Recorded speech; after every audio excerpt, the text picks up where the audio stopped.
Dave. All right. Oh, I forgot to put the Trailer Park Boys theme on. So hopefully Vincent and Poncho will join us. I passed in the link in email and in Skype. We'll see.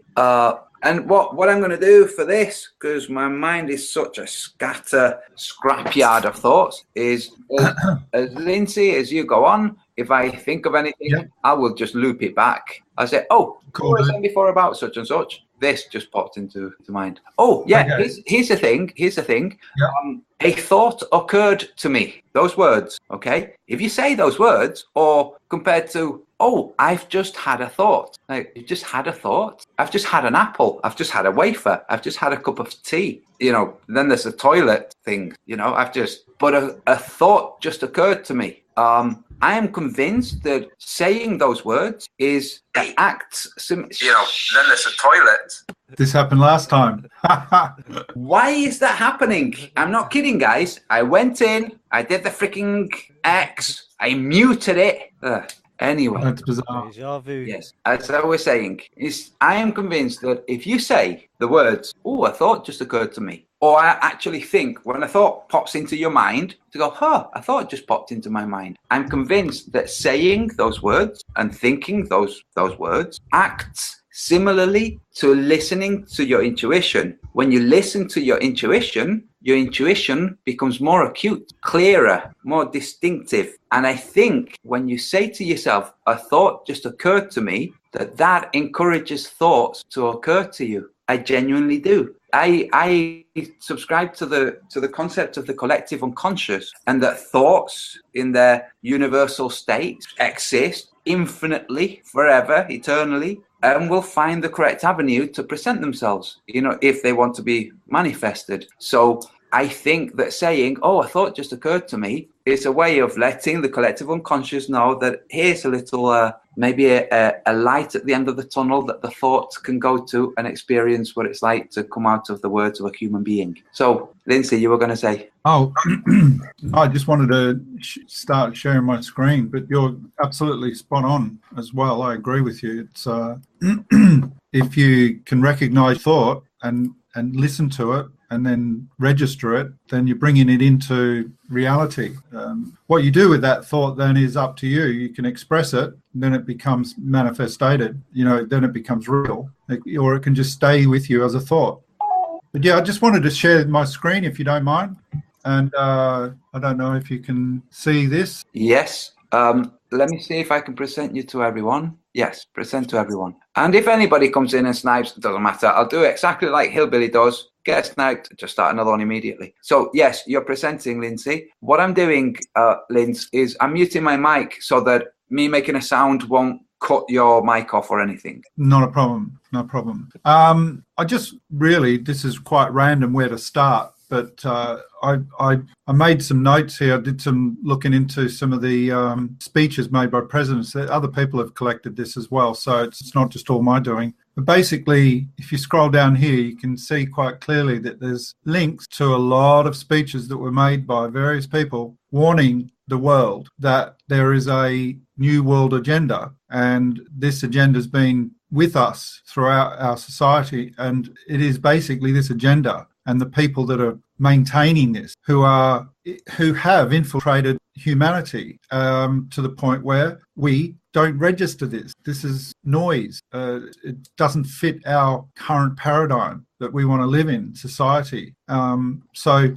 I wanted to begin here because basically this is a source that we can understand if we accept that this is an agenda that is not for the benefit of humanity. It is for the benefit of those that are running this whole operation. And so having done that, I wanted to touch on a few things just to open up the conversation with anybody who wants to participate about some writings that were made in various particular points in time in history. I don't know if you've ever heard of this, the Enochian magic, Josh Norton. And I just want to sort of read a couple of sentences so that you can get an idea of what he's talking about. So let me just stop my screen from going off.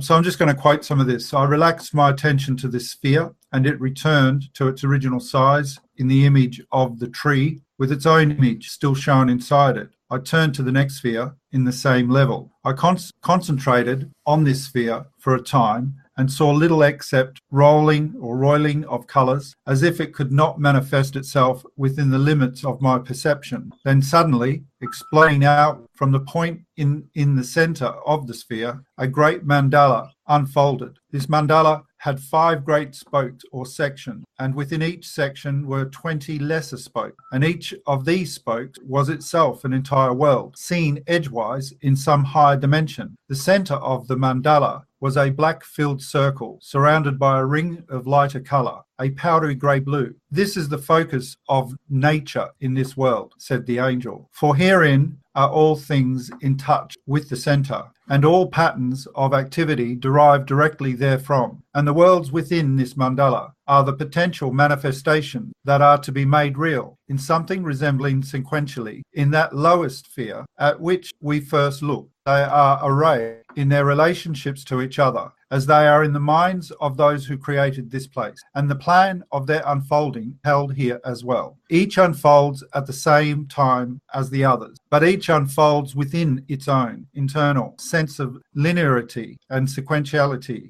and is separate in some sense from those that come before and after it in the rounds of the mandala. My name is Kam, Yod, Inun, Daleth, Teth, and in my nature I am a reflection of those 39 whom ye saw in the 4th sphere of your vision.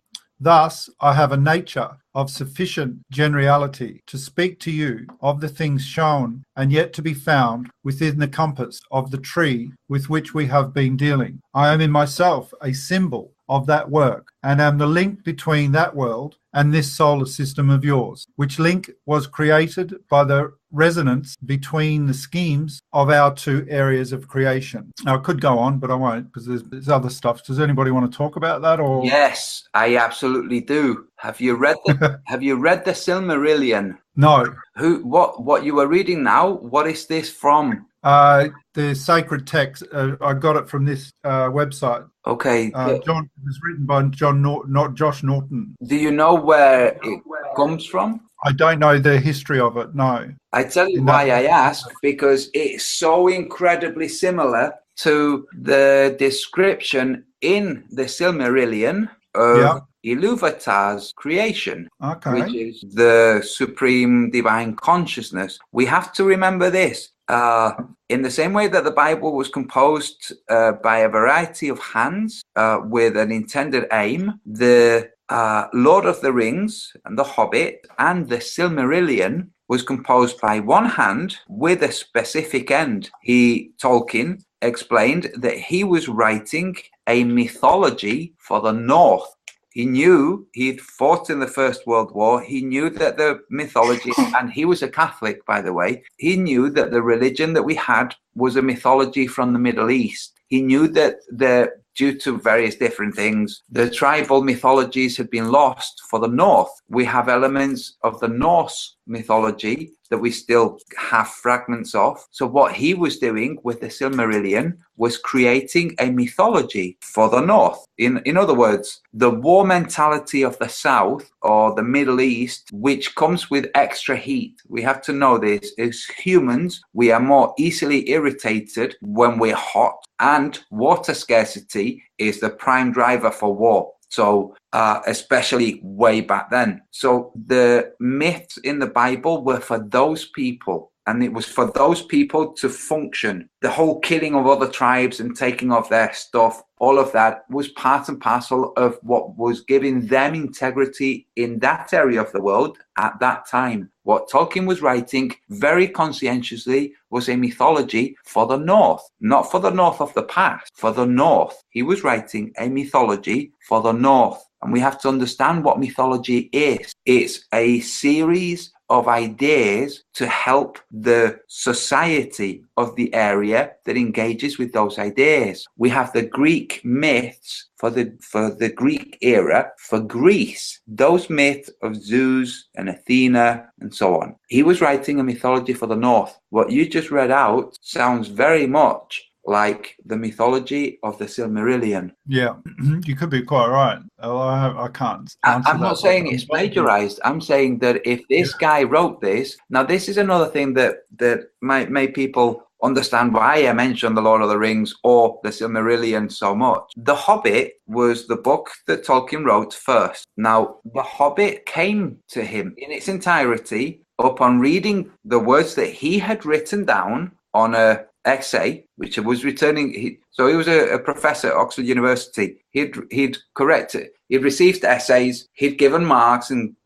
had given them back. Often, when a professor gives a mark, he will either just give you a hint or an explanation or a direction, or he will give you a direction that you will need further clarification on. Okay, so. And this is what students do. They get their essays, they look, and they either go and clarify with a teacher, with a professor, or not. So one of the students went and said that they didn't understand what this specific line meant. And what was written there in his handwriting was, "In a hole in the ground there once lived a hobbit." So a student presents him with the paper. He looks to see what this student needs clarifying. He reads these words, which were not written under in the area that he would normally write a comment. It was written on the side. It was his handwriting. "In a hole in the ground there once lived a hobbit." When he read those words, the entirety of the Hobbit was downloaded to him. So the reason that I say this about the mythology is that I really believe,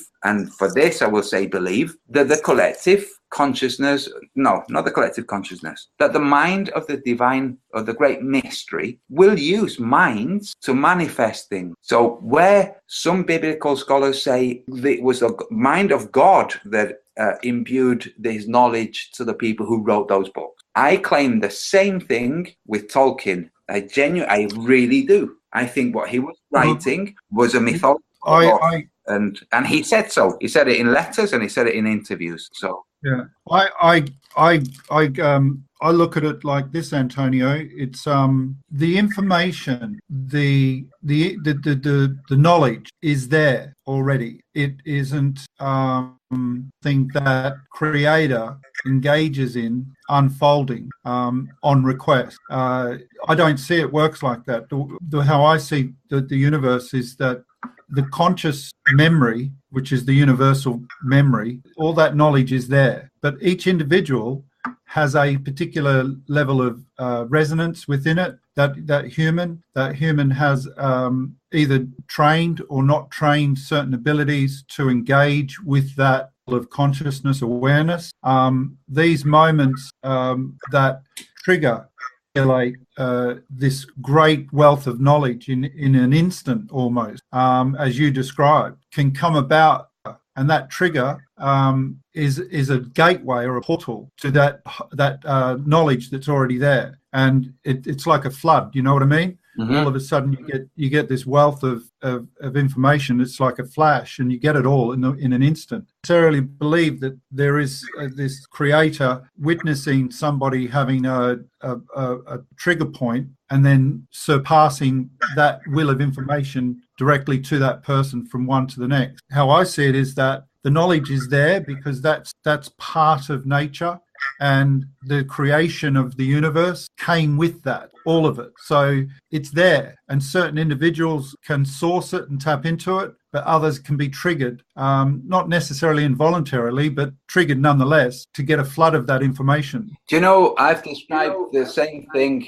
in the past to myself and to other people as this. Let's go back to the beginning of everythingness and say that at some point, we can imagine this, okay? Doesn't mean that this is what happened, but we can imagine. It's a good visual aid.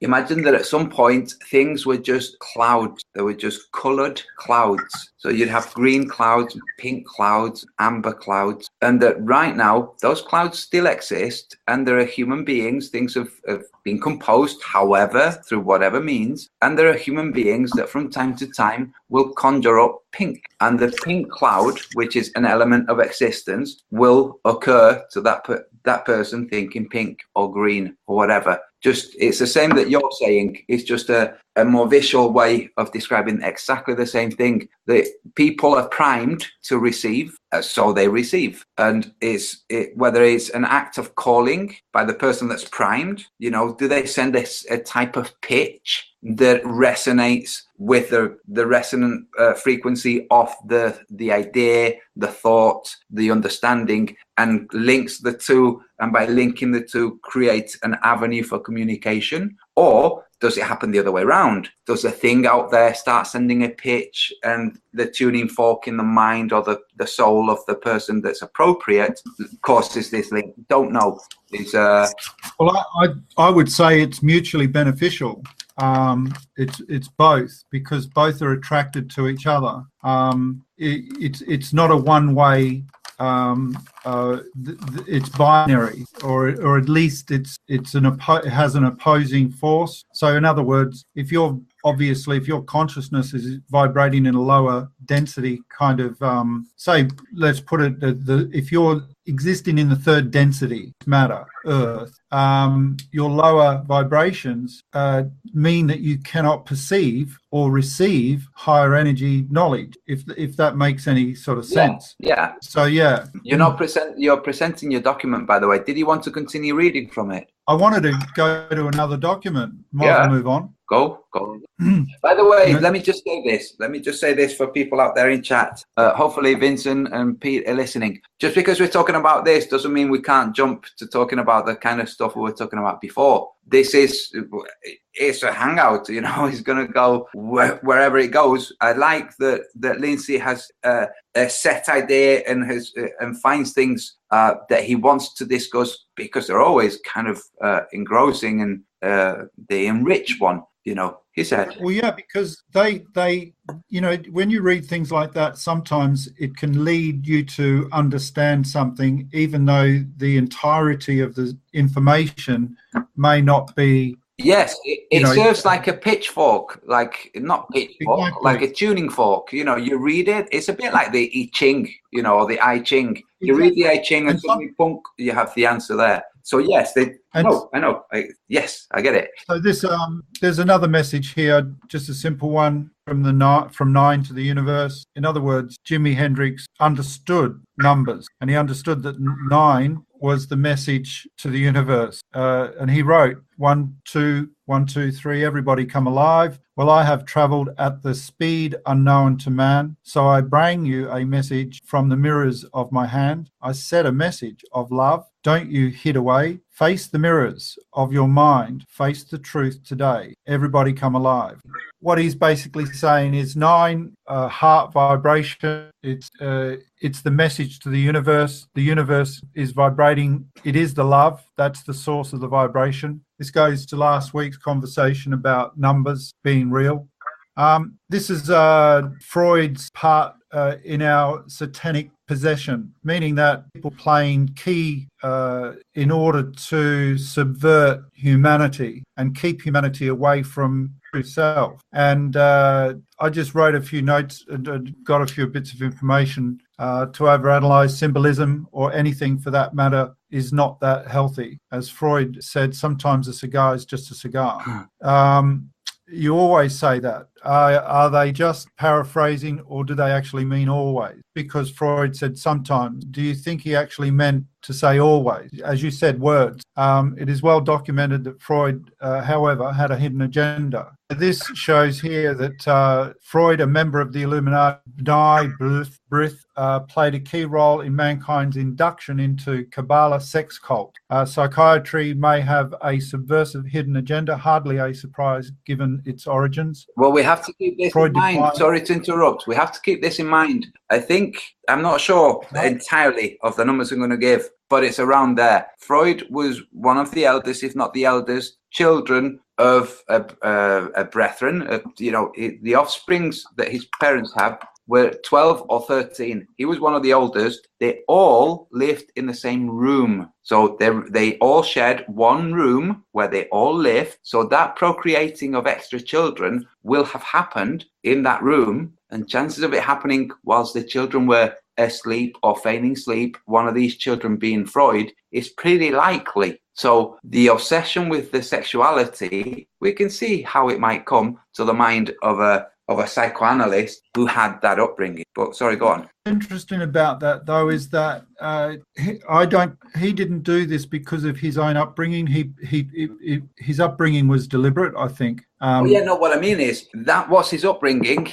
and he then went on to develop this psychoanalysis that was largely based on sexuality. And it's it's kind of understandable if you want to say there was no intent, no premeditated intent beforehand, or if there was premeditated intent, this is part of how it happened. Both ways, that's what happened. But he dedicated his work, if you like, to fit part of the agenda. So he had an ulterior motive that was driven from his, if you like, being part of the Illuminati. So basically, this was to drive a satanic possession. This is basically what he sacrificed his profession to achieve this, is what I'm trying to get at as well, if that makes sense. Yeah. Okay, there's another one here. ISIS Unveiled, a master key to mysteries of ancient and modern science and theology by Blavatsky. Have you read this or heard a little bit about this at all? Oh, yes, I've not read it, though. I started reading Anton LaVey's work, I forget what it's called, and very quickly saw that what it was a series of neurolinguistic tricks for the mind reading it. And I thought, no thanks, I'm not falling for it. So I stopped. I haven't read Blavatsky or Crowley for the same reason. And I'm not saying that other people would be affected likewise. The guy, Sheridan, Thomas Sheridan, the guy who's very kind of informed on psychopathy and narcissist, explains that it takes a certain type of mind to read that kind of stuff and not be affected. My mind is the kind that would be affected, and I know this, so I haven't read it. Not out of wanting to remain ignorant, but out of wanting to protect myself. Yeah. Basically, whether I'm ignorant or not, I haven't read it, but I've listened to a bit about what its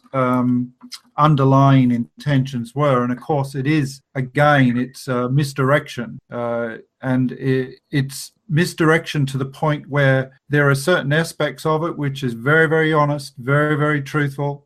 That you broke up, Lindsay. Lindsay, you're breaking up. You're going to have to go back. Information in it, but I just Lindsay, wanted to bring. You broke up. You're going to have to go back to what you started reading then. Okay. Nearly all of it was gone. David, did you hear it, or did it break up for you too? Yeah, it broke up as well. Yeah. Sorry. Okay. I didn't want to read any of this. I just wanted to bring it to our attention. Oh yeah, no. But it looked like it sounded like you were reading something, but it right at the start of either you were reading it or you were saying something. I'm not sure because it broke up. Yeah, no, the reason why I wanted to highlight this is because this is people are adopting this into their religion, into their lives, and it's well, you say false. It's misleading. Elements in it which are incredibly true, and this is where the reference of light comes into it. So it's dangerous in as much as that if, as you just quite rightly said, if you are not read this to understand it, it can mislead you, and these are the so-called in your way. Anyway, I just wanted to bring that to attention. I'm not sure if I want to read this, but I just thought I will. Can you hear me okay? Am I right? Absolutely clear, yeah. So I just wanted to make a note here. All of our cells which make up our body are physical transmitters and receivers, G type. These types of energy include visible measurable energy, such as matter. Energy that has manifest into matter can be detected via our receiver sensors. Non-visible energy, like an X-ray. X-ray can be measured using instruments to detect their waves, such as a Geiger counter. Other types of energy where a measuring devices don't detect their wavelength. No current instrument has the range of tolerance to detect these energies. this energy does not exist. That does not mean this energy cannot be used by all living creatures. I believe this material being uses wavelength of energy to create the illusion that on the physical plane we live in a linear time frame. Ordinary time is separated by 3 frames. The first is past and the third is future. Whilst there is no such separation, is where a snapshot is captured as a light wave energy which is sent out. You could say that the shortest present you can experience is 0.042 seconds. And this is what physicists have discovered, which is the packet of time you are sending out this energy. So it's like a digital. Living creature does the same. We experience our surroundings different to a snail. Therefore, each living thing will have its own unique signature. The more the varied the life, the more the unique experience. If you are a creator and you want to send out and get unique experiences, then you're going to send out all sorts of different life, aren't you? Here's the Mandelbrot. Not sure if you're aware of Mandelbrot chaos theory. Yes, I'd like to add one thing to what you just read about the 0.042, was it?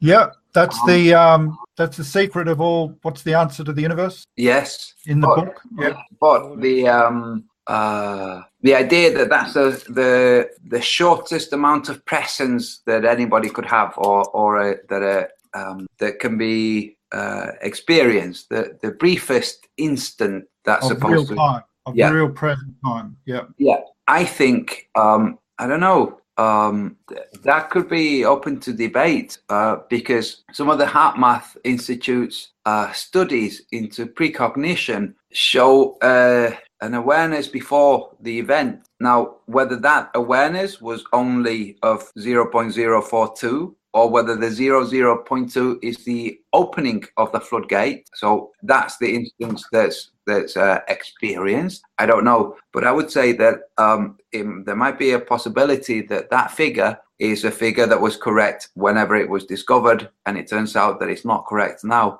Maybe because of the. No, I'm glad you brought that up, because what this time represents in reality, in the third dimension, is the creation of present time. And in order for present time to come into reality, to exist in this short period of time, in physical reality, things have to be developing in the future, coming into present time. So you can imagine, if you like, that everything before present time is in a flux of energy. It hasn't manifested yet, but it has the potential to.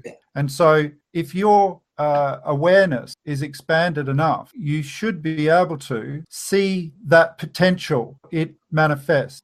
And because only time exists in real time for this short period, which is 0.42 seconds, the future is not real. It is potential only. And as a result, you could potentially see into the future. But because the future has no time frame, your vision of the future could be thousands of years ahead or just a few hours ahead. Or in theory, that so-called perception of the future is potential of a future wave pattern that could manifest, that you've allowed yourself to engage with. Or it could even be a glimpse into a future that's only potential and doesn't manifest because of other reasons, like that Mandela explanation earlier. Well, yeah, because your spirit that's speaking is embodying 39 different elements, and having explained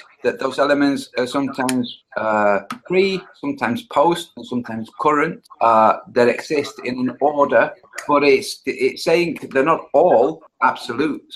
In fact, it doesn't say the absolute at all. He's saying, in fact, the closest it comes to absolute is that radial point, the axis. It's from what I understood. What you'll notice in what he was saying also is that when he looked into the sphere, all he saw was colours. There was nothing physical in terms of object or anything.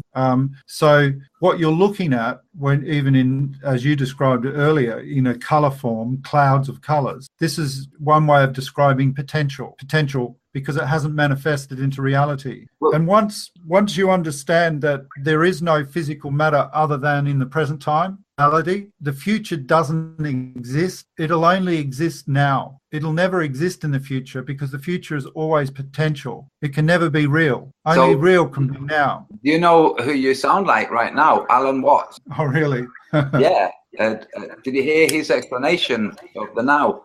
It was Alan Watts, and who else? I forget. There was somebody else who explained it. That the minute you've said now, it's no longer in the now. You know, it's already gone. Exactly. Yeah. Yeah, and you can't preemptively say now, because when you say now, it's here already. And this is why it's so difficult to modify your own inner behavior. Your present time is fixed, and in order to bring a fixed position, you have to forward think or create a new paradigm in order for your vision of that future to then become thought and then become manifested into reality. And even then, your whole transformation, which is uplifting, disturbing. Whilst it has positive outputs and outcomes, you always get resistance to that change.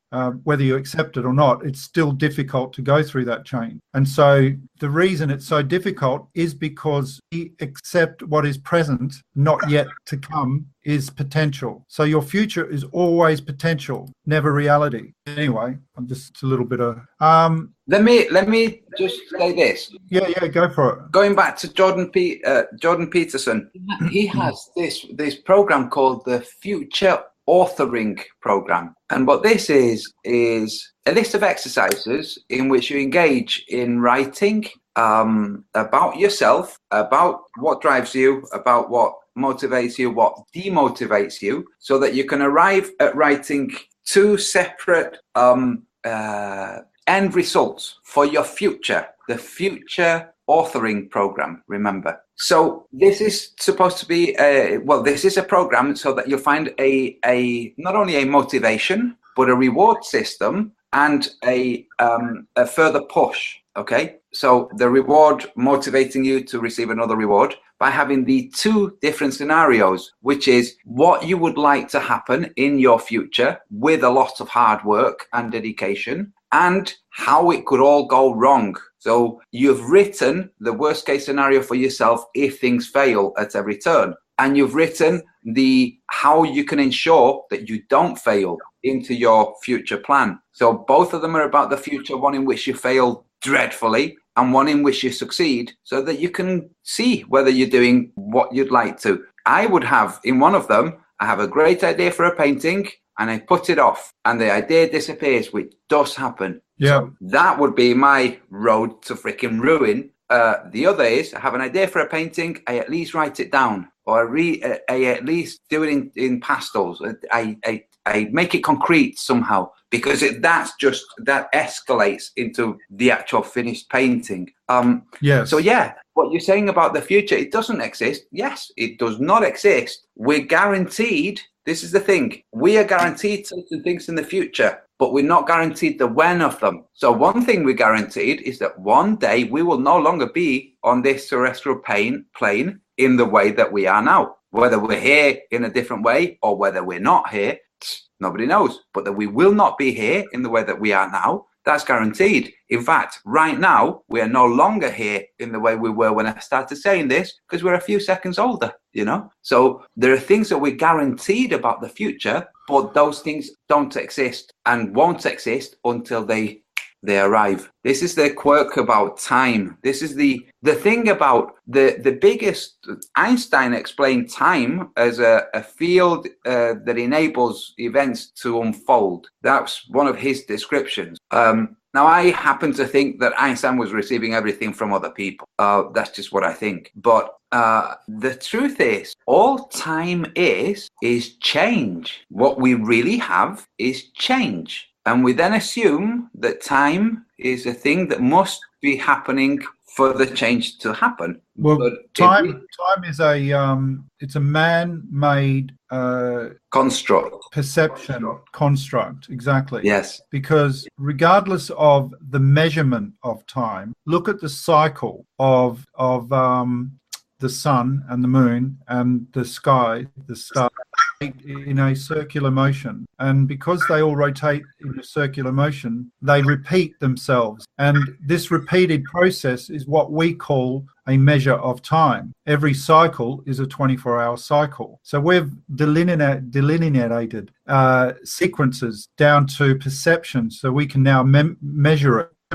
that we are using that's faulty. So the measurement of time is good for us to have in our real sort of world, if you like. But as a mental concept, it doesn't the truth about who we are. We age physically, but spiritually, or our ethereal being has no age. And so all the experience that we receive are based around our surroundings. All that we receive is for our ethereal to experience. And so if we are focused on a linear time frame and everything is based around that, then we will perceive ourselves to age, qualify ourselves based on that material age, rather than what we've learned as an ethereal being, as we're living as a sovereign human. It's kind of been replaced. So time is actually not good for us to be focused on as a sequence of things to sort of being at a deeper level I'm trying to get at. Because age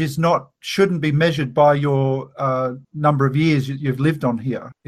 Age should be measured by your level of so-called knowledge and wisdom and maturity as you grow with this knowledge. And this is what I was saying. I think society has more interest in stifling that growth and keeping us of a sort of a mental age, if you like, or emotional age, rather than society giving us the opportunity for us to then experience and grow. And sorry, I was anybody there? Yes, sorry, I was muted. If I can. So yeah, sure. Sorry, Lindsay. One second. We have in chat.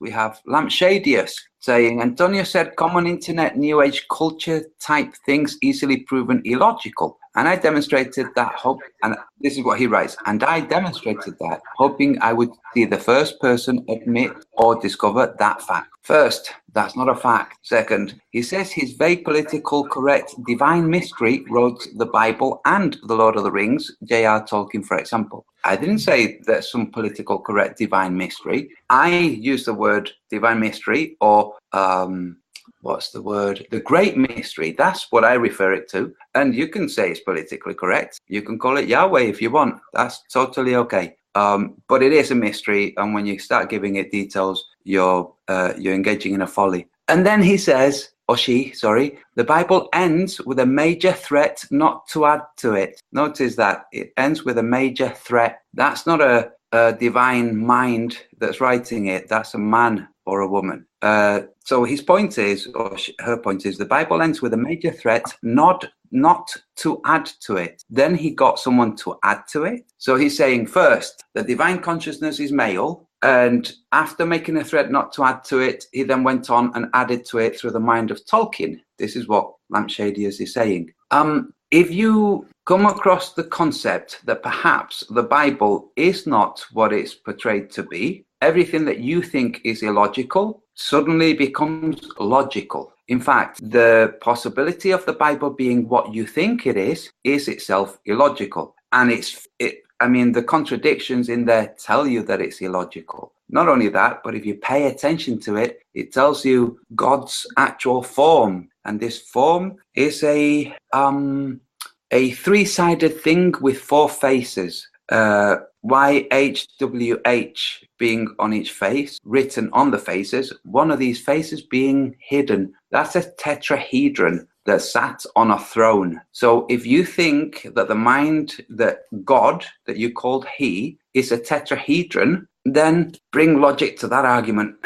So, sorry, we were talking about words and pulling people up. You can't go around saying things. What I'm saying is what I'm saying, okay? What this guy is saying, or this girl, I don't know, is what other things say is this. It's like, fine, you can carry on repeating that propaganda, but that's all you're doing. You're repeating propaganda. You don't understand this. That's what religion is. Now, it's necessary in some points to repeat propaganda, especially when the propaganda is actually true, like drink healthy water every day because it's good for you. If you spread that propaganda, it's true, and you spreading it is propaganda. But this, oh, he just said something that I'm going to object to. He appointed the heir of all things, through whom also he created the world. He is the radiance of the glory of God and the exact imprint of his nature, and upholds the universe by the word of his power. No, he doesn't, lampshadiers. Go and find somebody who knows the story of the real historical Jesus character,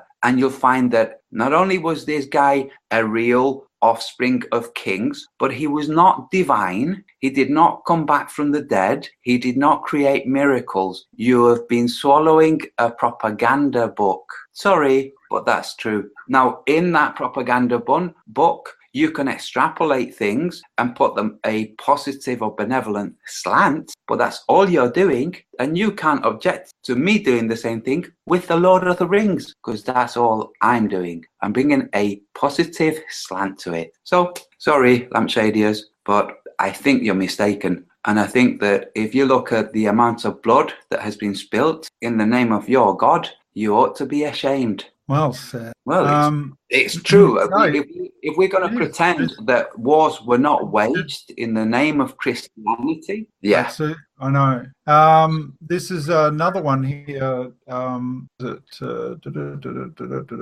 Oh, wait, he's now saying that I claimed that the divine mystery inspired both the Bible and the Lord of the Rings. No, go back and listen to it.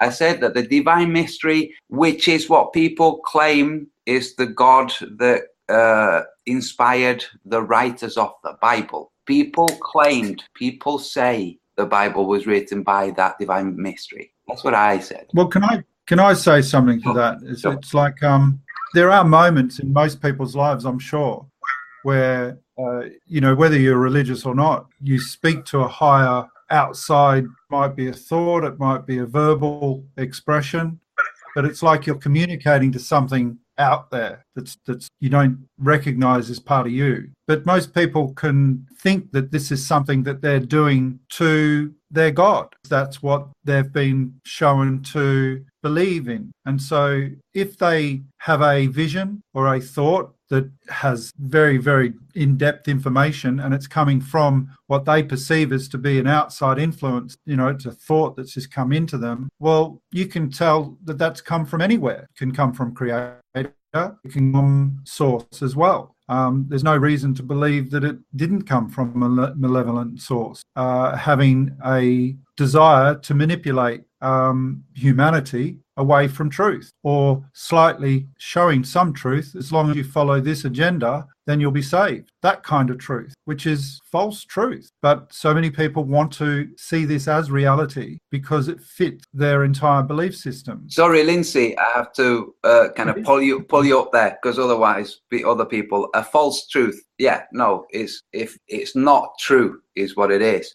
Now, you have subjective truth, which is only true to the person experiencing that truth. So the person hearing voices in their head is really hearing voices in their head. Everybody else in the room is not hearing those voices. To that person, the voices are true, are real. To the other people, they are not true. They are not real. So to people... But where's that voice come from? Depends who you want to pay attention to. Is it coming from disembodied entities? Is it coming from way back in history? Is it coming from the future? Is it coming from a misfiring of the brain, where instead of going through the cognitive center, once it's been developed, once the thought has been developed, going through to the cognitive center that is basically where we kind of reside, it's bypassed and goes through the auditory center instead, and we lose the ability to distinguish auditory from you know, imagination. Who you know knows? how, But sorry, Lindsay. Let me finish this.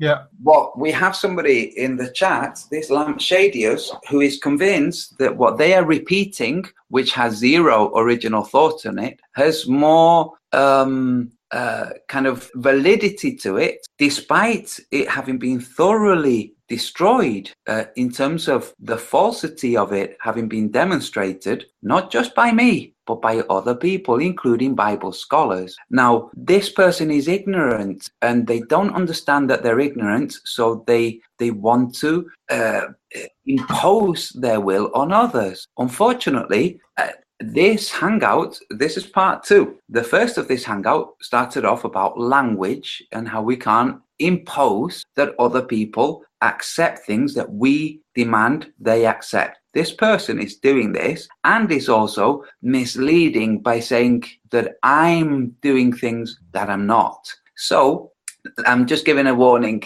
to lampshadiers, carry on and you'll just be blocked, because really you're just distracting people from what's being said. And, impose my will. Yes. Lampshadiers, you can go back and read what you wrote, okay? Lampshadiers, in fact, I'll tell you what, there. Go and spend your time somewhere else. Sorry, Lindsay. Back to you. no, that's all right. Not a problem. There was, what else do I wanted to talk about? There's another one. Oh, hey. Phosphoric acid. Did you look at the guy who did what I just mentioned about the real story, the story of the historical person that happened later on, was hijacked into being portrayed as Jesus, the divine Son of God made flesh? Oh, yeah. Prince of Persia. Yes, Prince the of Prince Persia. of Persia. So, and this person that I just blocked, by the way, won't have a clue about this. And if they have got a clue, they've decided that they'll ignore that and pretend that it is the mystical, magical Jesus, just for whatever reason. David, what's the name of the person so people can look him up? Do you remember? Ralph Ellis. Ralph Ellis. Ralph Yes. Ellis. Very interesting people. Very interesting story. And especially because there happens to be things that confirm it, unlike things that disconfirm or refute the Jesus biblical divine entity story. There are things that refute that, and then there are things that confirm the other. Now, this is not the devil going and shifting history around to give a false illusion. That's just crazy thinking. But some religious people enjoy crazy thinking. Yes, unfortunately, it's embedded into society so hard, so much. It's obviously still current, it still exists, and it's still as strong as ever. There's a lot of people waking up to it, but still it's difficult to change. But this is also part of this whole disrupt humanity to infect humanity.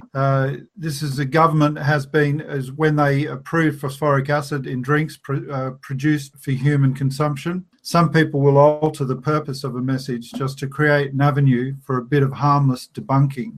Just as I can't control the motivations of others, so I just take a big sigh and say, oh, well, I tried. If I wanted to discredit a person rather than the topic, I would probably apply debunking methods rather than focusing purely on the topic. Implying some people will believe anything is a subtle but clever way to make the implication indirectly at the person topic. I don't believe that any person would really try to create, say, Facebook thoughts into some kind of official center for scientific excellence, as Facebook says. What's on your mind? Just opinion. My purpose was to share my thoughts on phosphoric acid, not so much about the virtues of soda and its health benefits, good or bad. Just my thoughts. When it comes to grasping concepts of science, we all rely on second-hand knowledge. Otherwise, each of us would have to test everything firsthand to believe it. The question then becomes, whose truth or lie do you believe? I don't believe any of my friends are gullible enough to honestly believe that our government's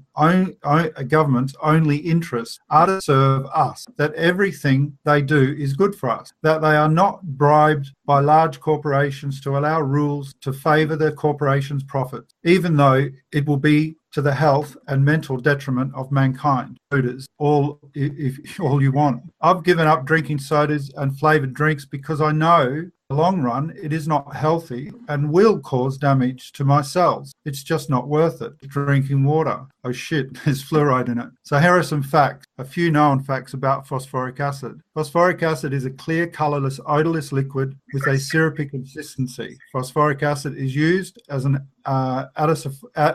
acidifying agent to give colas their tangy flavor. Due to the use of phosphoric acid, cola is actually more acid than lemon juice or vinegar. The vast amount of sugar acts to mask and balance the acidity. Phosphoric acid also goes by E338, orthophosphoric acid, and phosphoric V acid.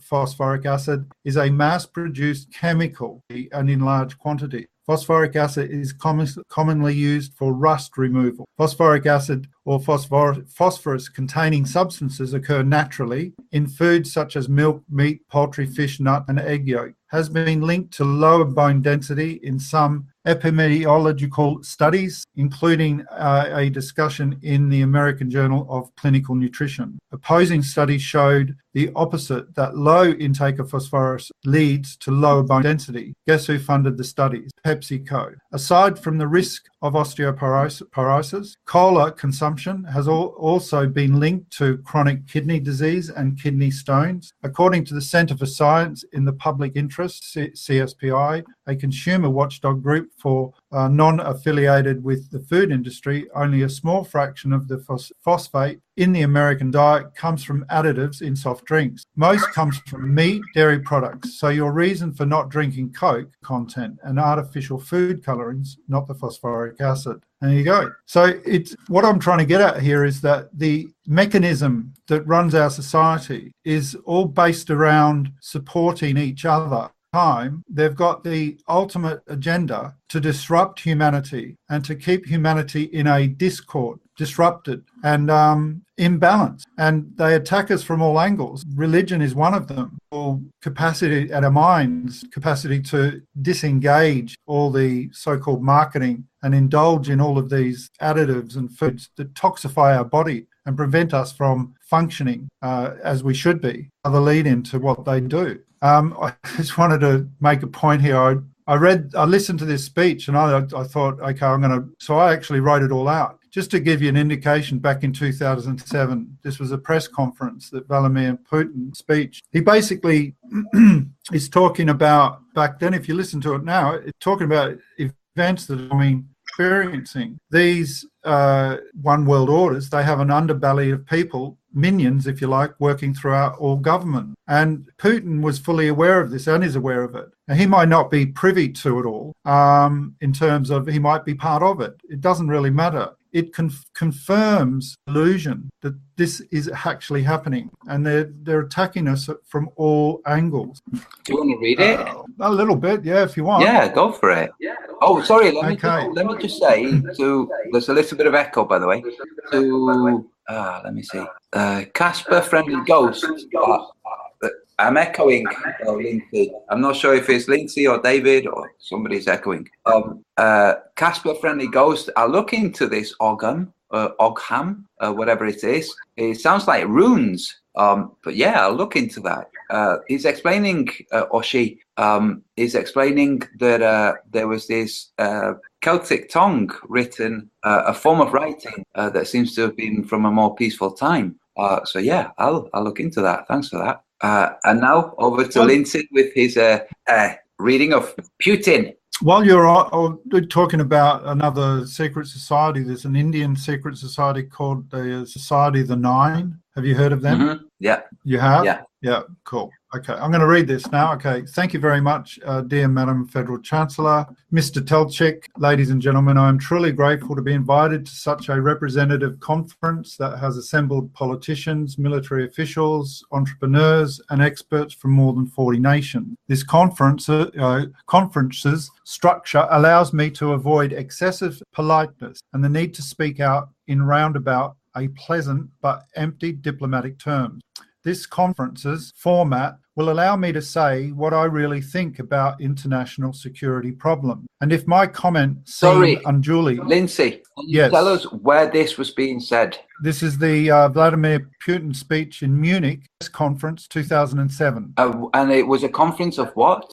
I believe it was it's a good question. I don't know. I got a link to it down the bottom. All right, so cool.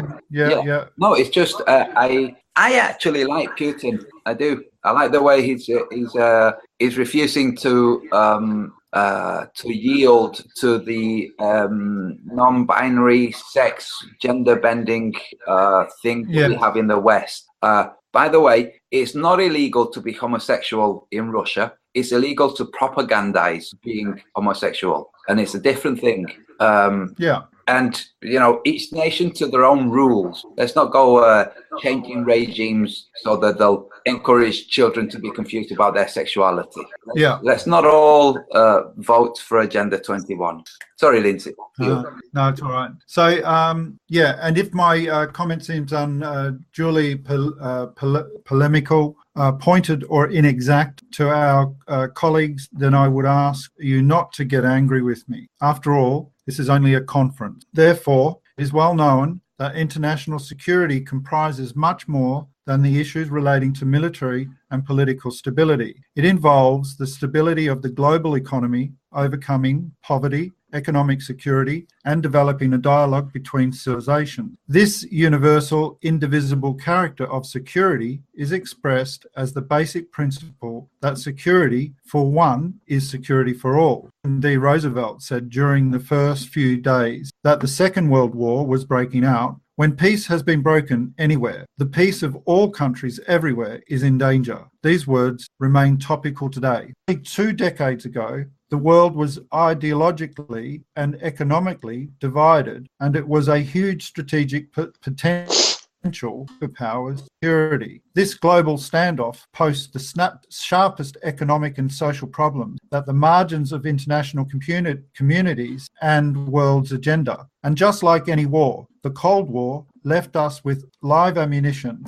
I am referring to ideological stereotype, double standard, and other typical aspects of Cold War bloc thinking. The old that have been proposed after the Cold War did not take place either. The history of humanity certainly has gone through unipolar periods and seen aspirations to world supremacy. And what hasn't happened in world history, however, what is a unipolar world, I'll get it right. However, relish this term. At the end of the day, it refers to one type of situation, namely one center of authority, one center of force, one center of decision making. There is only one master, one sovereign. And at the end of the day, this is pernicious, not only for all those within the system, but also for the sovereign itself, because it destroys itself from within. And this certainly has nothing in common with democracy, because as you know, democracy is the power of the majority in light of the interests and opinions of the minority. Incidentally, Russia is constantly being taught about democracy. But for some reason,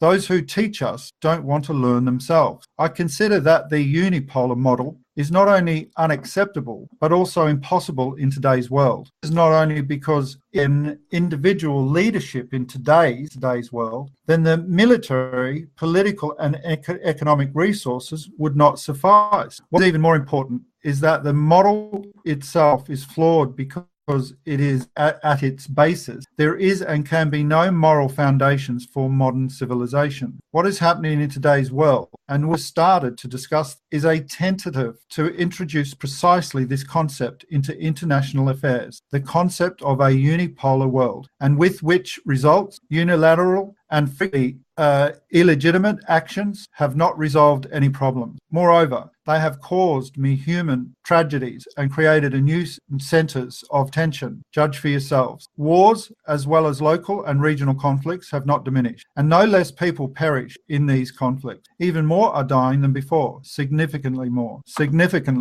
Today, we are witnessing an almost uncontrollable and hyper use of force, military force, in international relations, force that is to an abyss of permanent conflict. We do not have sufficient strength to find a comprehensive solution to any one of these conflicts. Finding a political settlement also becomes impossible. We are facing a greater and greater disdain for the basic principles of international law, and independent legal norms are, as a matter of fact, coming increasingly closer to one state legal system. One state, and of course, first and foremost, the United States, have overstepped its national borders in every way. This is visible in the economic, political, cultural, and educational policies it imposes on other nations. Well, who likes this? Who happy about this? In international relations, we increasingly see the desire to resolve a given question according to so-called issues of political expediency based on the current political climate.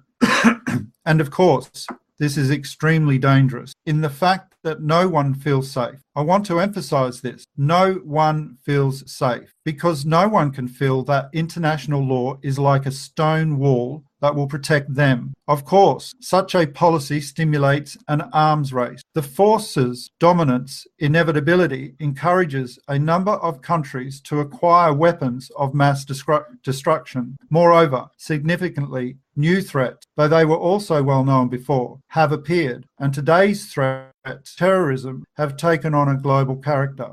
I am convinced that we have reached that decisive moment when we must seriously think about the architecture of global security, and we must proceed by searching for a reasonable balance between the interests of all participants in the international dialogue, especially since the international landscape is so varied and changes so quickly. Changes in light of the dynamic development in a whole number of countries and regions. The combined GDP measured in purchasing power parity of countries such as India and China is already greater than that of the United States. And a similar calculation with GDP of the BRIC countries, Brazil, Russia, India, China, GDP of the EU. And according to experts, this gap will only increase in the future. There is no reason to doubt that the economic potential of the new centers of global economic growth will inevitably be converted into political influence and will strengthen multipolarity. In connection with this, the role of multilateral diplomacy is significantly increasing. The need for principles such as openness, transparency, and predictability in politics is uncontested, and the use of force should be a really exceptional measure comparable to using the death penalty in the judicial system of certain states. However, today we are witnessing the opposite tendency, namely a situation in which countries that forbid the death penalty,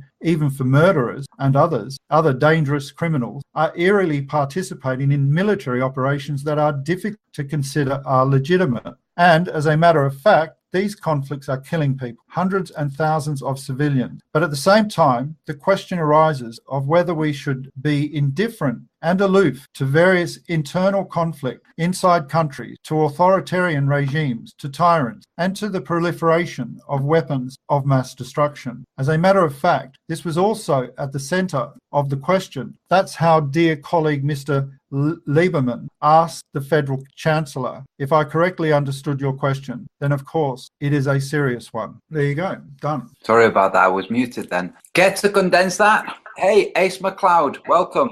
I can just see you fumbling with your mute button. Oh, hey, what's up, man? Hey, how you doing? I'm doing all right. Cool. Listen, shortly we're going to go back to discussing the problem with so-called flat earthers or so-called truthers engaging in very untrustworthy things to do. So you're welcome to participate. There's no shortage of that. Yeah, what the hell is this? I think just because it's just like in life, people just with a group of friends, you know, girls take a pack of girls, they'll backstab each other and they'll all admit it. You know, they know they do it. It's, I don't know, man. It's a social thing. It's becoming a little bit, maybe even too much on the social, like, hey, we'll hang out. Yeah, we all know the Earth's flat, but nothing else, you know. This is the thing, Ace. What I found is, I don't know if you caught the first part, the start of the first hangout, which I explained that what's happening right now, because we have all this social phenomena around the flat Earth, and people enjoying hangouts and joining in hangouts and all kinds of stuff on air and off air, that when somebody misbehaves and somebody points to that, which is the duty of anybody in a flat earth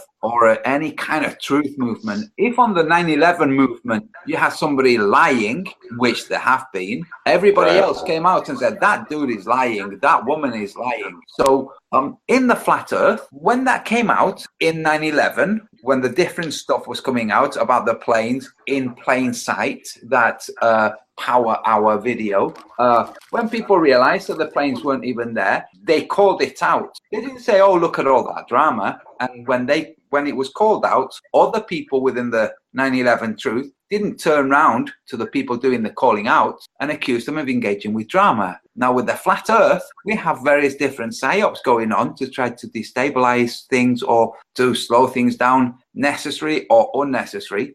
But I think the biggest goal of all that stuff is to get people turned off by it. And I hear about it all the time. We've all personally know someone that said, fuck flat earth.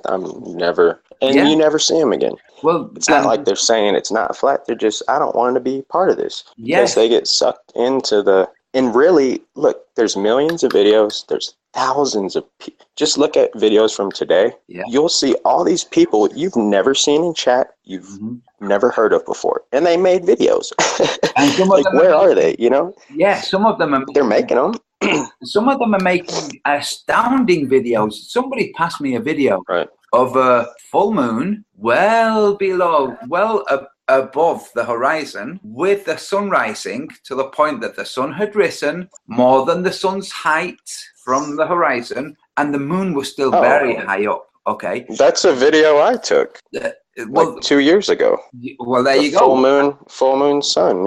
Yeah. So that was the first video I ever put on YouTube. And not only this, but if you look at the data and whatnot from time and date and moon calc, it was a full moon, like 100% full moon. So the idea that it had just gone past the full moon stage is false. This is a problem for the globe, and highlighting problems for the globe is fun for flat earthers. But the whole thing of people lying, okay, like literally lying, making stuff up about other people, okay. And then when somebody calls that out, you have this phenomenon where people say, oh, look at you causing drama. It's like, no. Calling somebody out is part and parcel of drama. There's no way of doing it that doesn't include drama. There's no way of doing it. Ooh, excuse me, you just lied. And nobody calling it drama. Indeed. Calling it drama is a way of diluting the importance of the message of the person that's doing the calling out. And I call foul. So when people come to me and say, oh, look at you, why are you engaging with the drama? It's like, fuck off. There's no other way of highlighting this without twats like you coming in here and calling it drama, you half-wit. There just isn't. It's another level of manipulation as well, in my opinion. I'm glad you highlighted that, because that's something that I can actually speak on.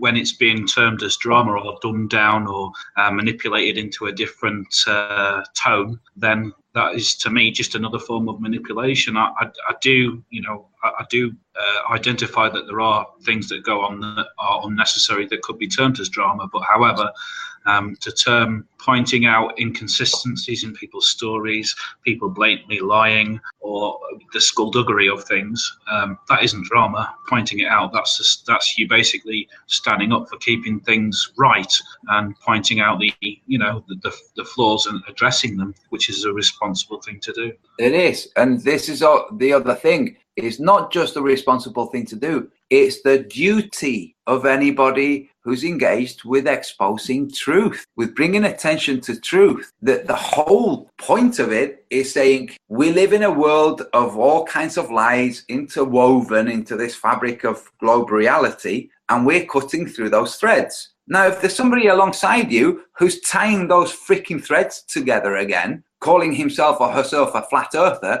it's your job to say, look at this freaking idiot. And that's what I'm doing. And another thing I want to mention before I forget it again, because it was a little more relevant earlier, but the more you actively try to not lie, literally, just try to live kind of like a true path and be truthful, you spot the lies that much easier. It's pretty interesting. I think a lot of people, because I know for myself it was hard at first. I tried to do it, like, and I would catch myself all the time. But the weird thing is you never catch yourself unless you're like thinking about it. And then you catch yourself. You're like, damn, do I lie like this all the time? Like just little stuff. Yeah. And it's almost like we're programmed. Well, it's as simple as somebody saying, "Hey, have you heard of this person?" And somebody saying yes, just for the sake of allowing the other person to continue with the story, rather than than being a stumbling block. I've done that. Yeah. But that's the kind of stuff that little kind of stuff I'm talking about. Yeah, but there's also somebody asks you something and you say, "No, I haven't." It helps the other person to say, "Oh, it's this dude who did that, or this woman who did that." But we're not talking about miscommunication or misinterpretation. We're not talking about that. We're not children. We're talking about outright bona fide lies where you know it's a lie, and your job is to point it out. For instance, anybody out there, Nora, who hasn't pointed out that Patricia Steer is a liar, that she called me a rapist. Unfortunately, you can't pretend. And I'm not calling Nora out. I'm just saying, anybody, you can't pretend that that did not happen, or that there's some kind of excuse. In the same way, you can't excuse Nathan Oakley telling somebody with a prosthetic leg to fuck Jesus. his leg. I didn't see that. No, he gets his little weird thing every once in a while, like especially sometimes he'll come out and you're like, damn, that's Nathan Oakley. He always acts so reserved, normally. And I'm like, is this really him in chat? No, that's got to be a troll. And then you click on the thing. I'm like, damn, that's really Nathan. So like I teamed up with him one time and we're like battling people with wits, and I mean, some of the shit he was coming up with, I'm like, damn, dude, that's pretty good. Pretty dark, twisted stuff, Yeah, but sometimes it's fun to think about that, but I don't know. Whatever. Yeah, but when it's done like this, it's like, come on, what are you doing? And not only that, I don't understand what was in his mind, what was deserving of that comment. I don't understand what was going down. It was to elicit a volatile response from which he would have fed. This is how the narcissist works. If they see that they have and recorded it and taken stuff out of context too, or what? Yes, yeah. So if what I know, Jeff Stewart 101. Yeah, it's psychopathy 101. And let's not forget also, and I hate this to be centered around me, even though it is my Jason Montaigne. Sorry, I worked for a guy named Jason Montaigne, #1 psychopath of the year award goes to this guy. But there you go. Sorry, go ahead. Yeah. So let's not forget as well that Nathan Oakley went out of his way to try to portray to Martin Lidker, who is obviously a little bit vague. His mind is a little bit vague, okay? That I had persuaded him to cover for me regarding the whole daytime, nighttime thing. Now, I know that Martin's a bit vague because that's who I got the video from. And I know that Nathan was trying... Wait, you didn't make the video? No. Really? Come on. Jesus, whatever. All right. Have you not seen it? Have you? I have. I saw it probably the day it came out. No, I mean... I had just said, I'm taking a break from FE or whatever. It was like the day before, and I was like going to take a week off or something for the first time too, right? And then someone's like, bling, here's a link. You got to click this. I'm like, all right. And I was like, wow, this is freaking epic. Okay. Go to my channel later and watch a video called The Trapdoor. Okay, What happened? Nathan Oakley, in a chat in which I was on Skype, was telling everybody in this chat that he'd had enough of covering for me, that I had persuaded him to cover for me. And all of this big, elaborate lie, I recorded it. I made a video about him lying, me saying to him, what the fuck are you doing? I made a video out of it. The guy, this isn't misinterpretation. He didn't misinterpret me being livid about that video into somehow me asking him to cover for me. It didn't happen. Patricia Steer was here. Now, either I'm the best actor in the world and was pretending to be livid, or I was freaking livid.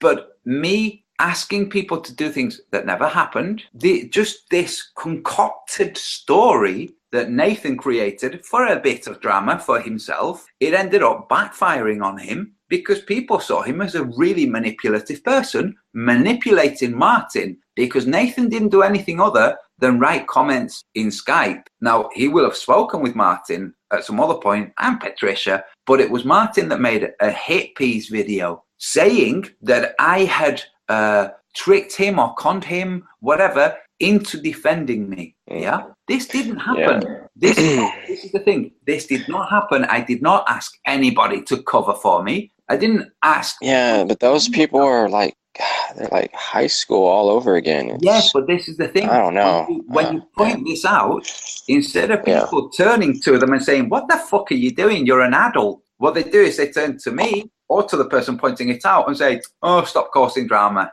And I'm saying, fuck off. No. This is about exposing lies. So when somebody lies and you expose that lie, people saying don't cause drama, what they're actually doing is saying, no, let liars carry on. That's the effect that they would achieve if you took their words to heart and did not expose any lie, you know? And that's wrong. So for anybody out there who still kind of reveres Patricia Stay, remember she called me a rapist. See, if you know something to be absolute fact that somebody is being deceitful, yeah, it should be mentioned. Be no reason not to. I mean, well, dude, that's also called the truth, you know. Yeah, but absolutely. And this is, let's not forget this, Ace. Patricia Steele convinced Stephen Chess that I had raped her. And then in a shared chat with a group of other people that will remain unnamed because I don't want to involve them, they don't need the stress.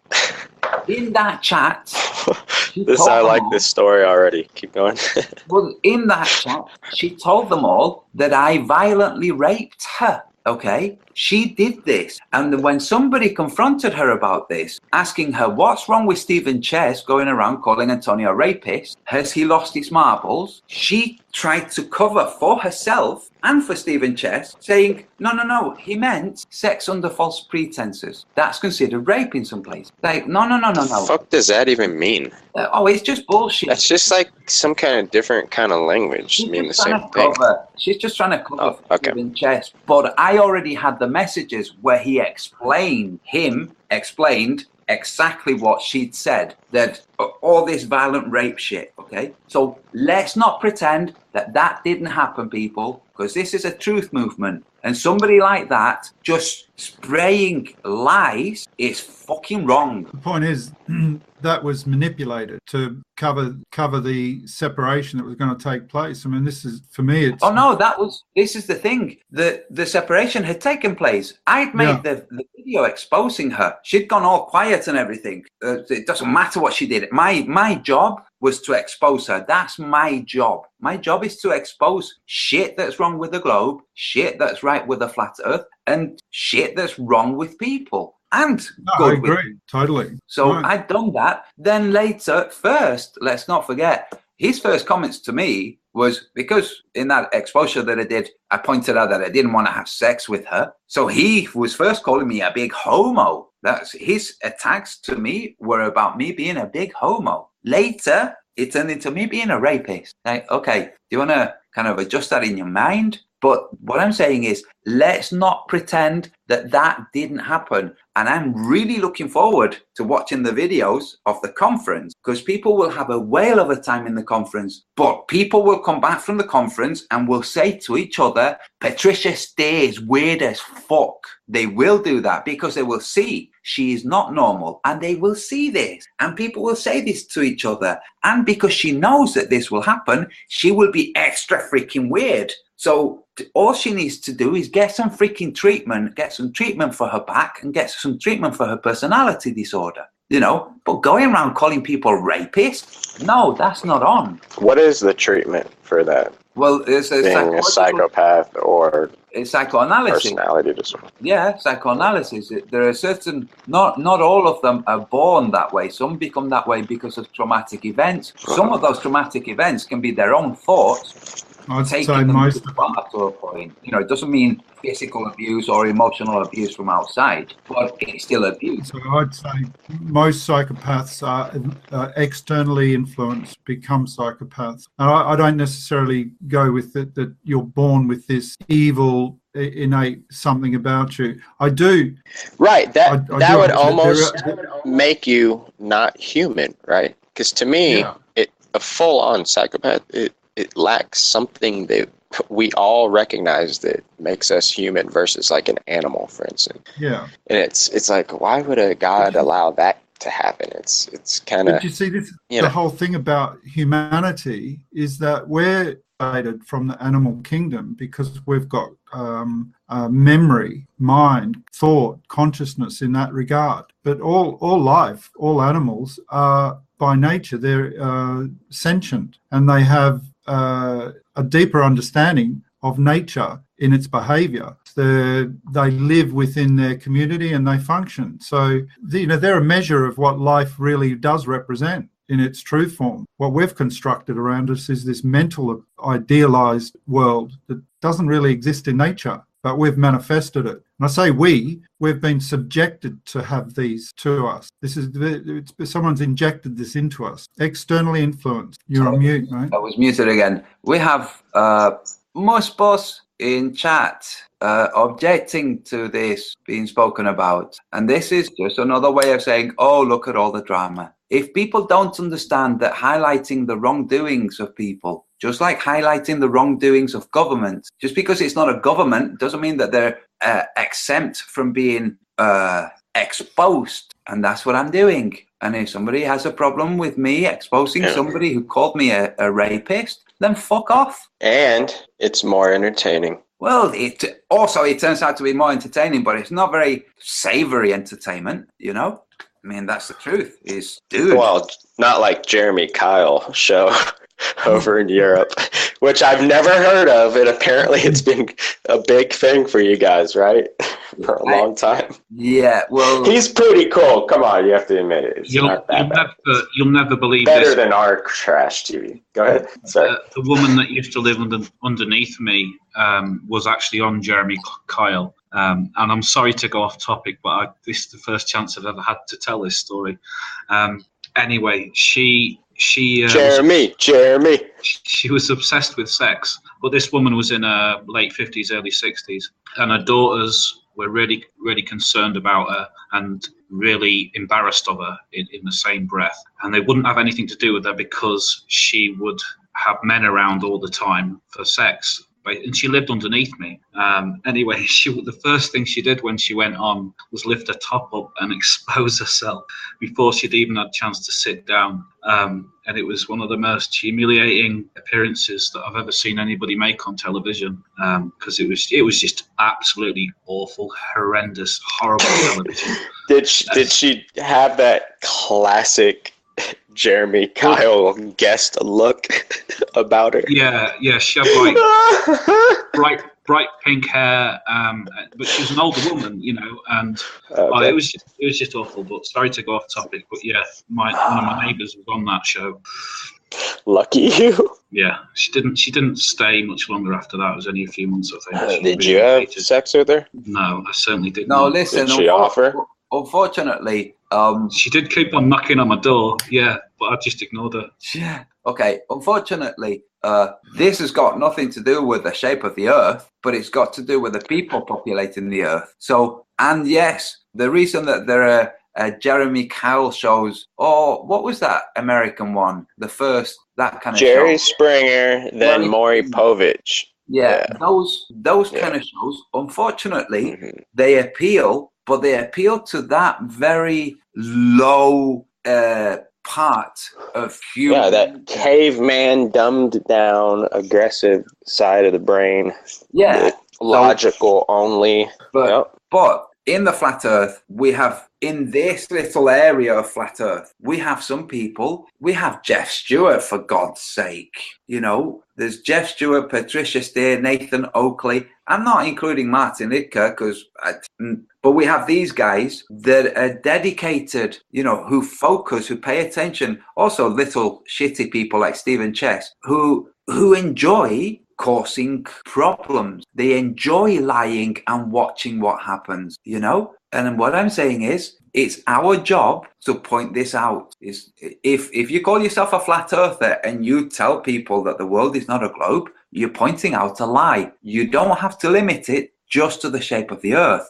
Many of us have done this with vaccinations and fluoride and cancer treatments and a whole bunch of other stuff. You don't have to limit it to that. Not only this, but when you do this in your real life, which I do, other people watch what they say. They don't carry on bullshitting, because I've known people that have bullshitted just randomly. They don't, because I pull them up on it, you know? So they stop bullshitting, and bullshitting, for anybody who might be foreign, they stop lying, okay? And it's not a worse world when people start being more truthful, you know? It becomes a better world. And me exposing something like this is me being truthful. So anybody who minds with somebody being truthful in a truth movement, go away. Go somewhere else, unsubscribe, don't come back, don't bother leaving comments. If I see a comment, I'll just block you on Google and here, and it's finished for you. Because what are you doing? You're just using this as a Jeremy Kyle show, and it isn't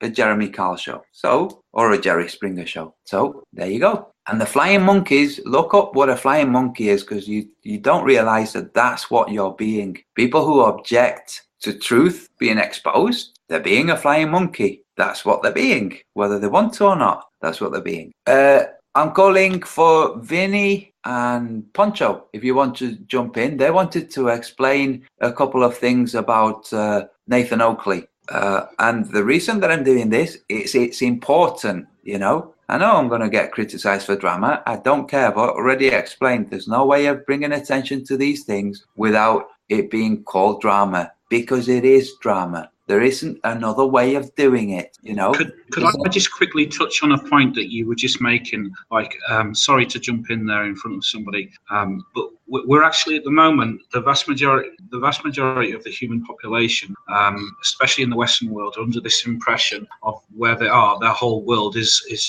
not correct. It's not true. It's a lie. They're being fed a lie. So at the moment, we're actually living in a lie, because we're not. Most people do think that we're on a planet in a solar system, which is a complete lie. So we're actually literally living a lie at the moment. And as we are starting to break down such a massive, profound lie, and as time, I know it'll take time and it'll be a big leap of faith for people to get on board with it and stuff. But as that's broken down, then you can't then carry on having lies in your life when you've conquered something that massive. It would be a massive contradiction. So I would say that, yeah, I'm all for pointing out lies. And if people are going to term that as creating problems or stirring the pot or however they're going to construe it in their devious ways, I'm sorry, it's not. In any way, shape or form, if you've got a chance to, in the best possible way, I'm not talking about, you know, aggressively confronting people or causing more problems when trying to solve one. The best way you can possibly think, any lie at all, try and diffuse it or challenge it or correct it. And for me, that's a better way to be and a better way to live your life, especially considering the lie that we're living in at the moment. And this is where we've ended up. And it's, you know, I applaud it. I promote it. Yeah, absolutely.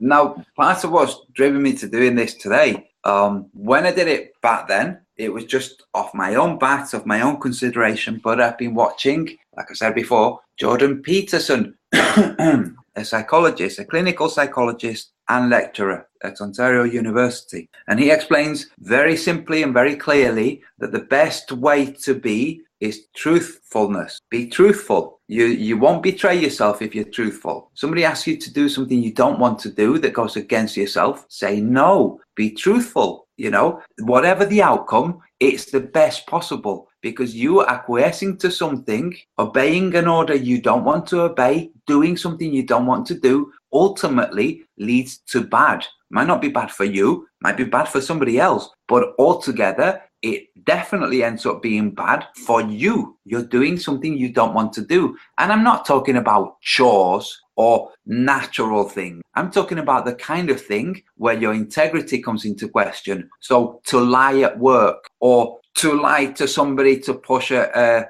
point of view, those things, and not just those things, other things too. Being truthful is the best way to be a human being. Now, he puts it together with very coherent arguments about how people were not truthful to themselves and ended up shooting pregnant women in a forest. Okay, they were being truthful to the collective of fellow policemen in Austria, you know, so they were being truthful to that and not truthful to their most deepest instinct. So they end up committing atrocities. So when somebody hears something absolutely disgusting, like the accusation leveled at me, and does not immediately and without kind of clearly, if they do not immediately and clearly call that person out, you are helping that person. So not telling other people who I think shouldn't have done it, but that person publicly with other people. This is how society stays together. You don't allow people to move next door that cause problems to you and you do nothing about it. You don't allow this by stopping that person from causing problems to others. It's not just when it gets brought to your doorstep, it's when you see somebody misbehaving, behaving badly, behaving like a child when they're an adult. You have to pull them up and say, be an adult, you know, and this is what it comes down to. Otherwise, you end up, you know, sacrificing a little element of yourself here, a little element of yourself there, and you end up at a point where you have no integrity left whatsoever. And then you will adopt whatever's brought your way that gives you the guise of integrity. And you say, yes, this will give me integrity. And you follow that until the same manipulation happens to you and you follow something else. It's imperative. It's not something that's saying, you can choose, maybe be truthful, maybe not. No, your duty is to be truthful. And this is what's driven out of us at school. This is what's driven out of us through our adult lives. You know, little lies here and there. Yes, there's Father Christmas. Yes, I care. Yes, I'll go to that funeral. All of that kind of stuff. So no, be truthful. It's almost become somewhat the norm in society to overlook lies and it be part of the everyday life, whether it be in the workplace, to your family, a long lie that's been hidden for years, etc. And I think that is mostly bizarre, really, for humanity to adopt it without any kind, you know, I know it's taken time and maybe there was a point in our history when we were more truthful, but today, looking at society and the way people interact and through my own experiences, it is somewhat normalised, which is, it perplexes me to the extreme. I just can't get my head around it, you know. And I know they say the American Indian are one of the earliest civilizations that came from a much earlier civilization. Like they carried that sort of knowledge with them. And when they talk about speaking two tongues, and this is something that they've always had their underlying, that you always speak truth, and if you speak a mistruth, then you're speaking in tongues. You're speaking with two tongue, forked tongue. And so they lived by, if you like, that essence of respecting truth as being, if you're going to speak, you're going to speak truth. And so, yeah, you're right. I agree with that. That society, those people, they embarrass those people that are consequential.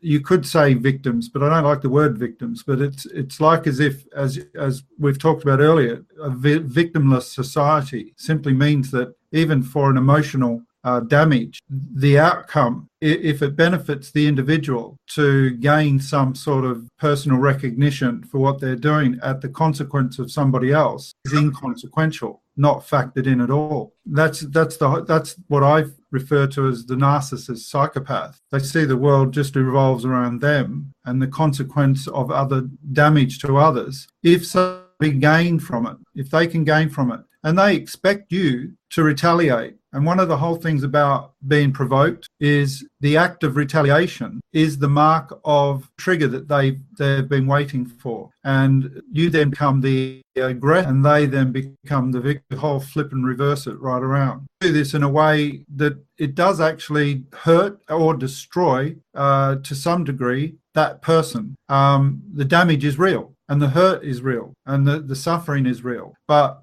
of that. So as soon as you then go to announce that pain form publicly, you're generally ridiculed because it is not something that society wants to keep open or have open. It keeps it closed. And if you remember the what were they called, the Fathers for Justice? Yeah. They used to dress up in superhero, and they were campaigning for the similar rights or equality with custody of children. So the backdrop to that, just in a brief detail, Lord Denning, have you heard of that name? Yeah. Rings a bell, yeah. So Lord Denning, I think he was a barrister judge. He was given the courts, and he changed the laws. And he changed the laws to make it easier under law to enforce payments from the non-custodial parent, and it gave powers that it never used to have, which could enforce various things and favour the custodial parent, and also offers as well. Whole opportunity arose. Believe it really was about the 70s or something, and before he died, he was interviewed. This particular journalist asked him a question and said, if you had to change all the family law court, all their laws again, would you do it all over again? Or what are your thoughts in hindsight? And his response was that he said, I've been too far on the other side. And now I've turned, this is an opportunity for people to take advantage of, which I never factored in when he made these changes in the law. And later it's been sort of shown that even though he realised that this was a mistake that he had made, it roughly takes about 20 to 30 years for the laws to change even again, once they're enforced. So we're talking about 3 generations, maybe 4 generations of treatment of family breakdowns. And this hasn't had a negative effect on people living in society and treating each other with sort of respect. This is you could say it's like a cancer, but most people that are living and surviving and are being successful have a form of narcissism about them. This is if you want to be successful, there are certain factors to being successful, and you normally sort of enter into that agreement unconsciously and do. And a lot of people take on that persona to the point where they no longer consider the other person, or to a true psychopath, about setting up feeding off people, because now they're addicted to the whole process. Their life is engaged fully with it. So yeah, it's for me, this is not normal. This is not normal humanity behaving this way, treating each other like they do. This is not normal. It is not normal. And it's not a consequence of the level of progress that we've achieved. It's despite the level of progress. It's not been the driver of the progress. And you'll have narcissists and people like the propagandist, what's his name? I forget. The Bernays of the world, those people who will tell you that it's the driver of progress. Like, no, it is not the driver of progress. It happens despite the progress that you have these people with all of these narcissistic traits.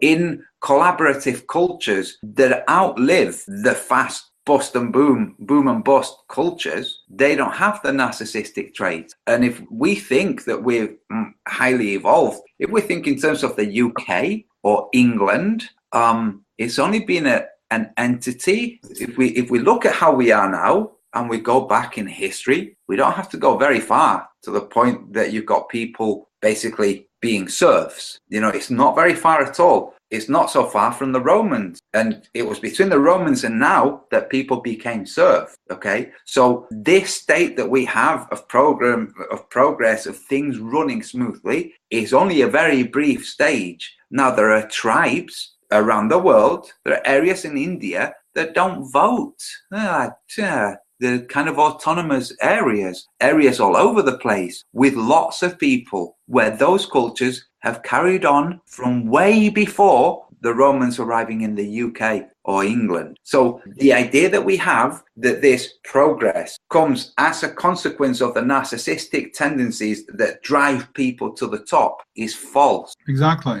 And absolutely. And this is the thing, is it's like drive with technology, or this drive, it should all be really focused on drive of humanity. That should be the focus. And the support should come with it. It shouldn't be dominant, and it shouldn't be the main focus. If you have the focus on humanity, would this technology benefit humanity? But if you're being honest and you're focused on yourself and not on the gain that this technology will have on your selfish gain, profits made, control, that sort of stuff. So this is the corruption that our society, it has to endure on a day-to-day basis. When in the 1920s you had the setting up, the establishing of the Soviet mentality and the Nazi mentality. So you had, on the one hand, communism, on the other hand, capitalism. And both of those would describe themselves as leading to a utopian world. The idea behind communism is everybody will work together and everybody will benefit, okay? The reality was very, very different. In the capitalist system, it's the same thing. Everybody will strive for better, and there will be a trickle-down effect on everybody else, and everybody else will have it better too. That's also not happening. So as those two systems were becoming established, there was a third that was proposed by Wilhelm Reich, and it was the familist system. This is a translation. He joined the Communist Party, and he tried to inculcate this to them. They were not interested because everything's the state, not the family. And he proposed that a community, a society where it was the benefit of the family that was first and foremost, that would have the benefits that were foreseen from the communist and from the capitalist. So if you want your family to be happy, then you want your family to get on with your neighbors, you know, because you want your children to play with their children. So there was a big, well put together proposal by him, or everybody can read it, Man's Right to Know.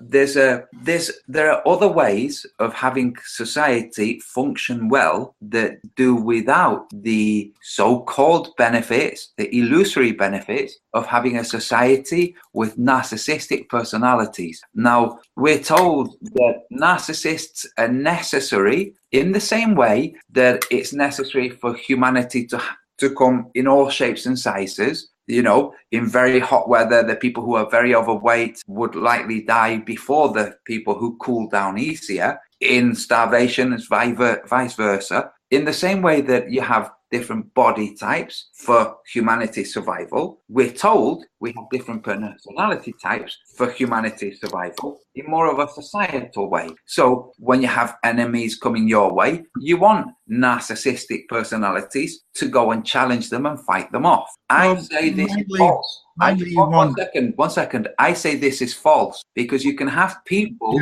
going and defending from the enemy without being narcissists, not because they've been driven to it through some infantilizing infantry training that breaks them down and orders them through fear to follow orders, but out of a need to respond. And we see this when we see women doing things that men couldn't do, like lifting, in the UK, lifting a battery-powered milk cart.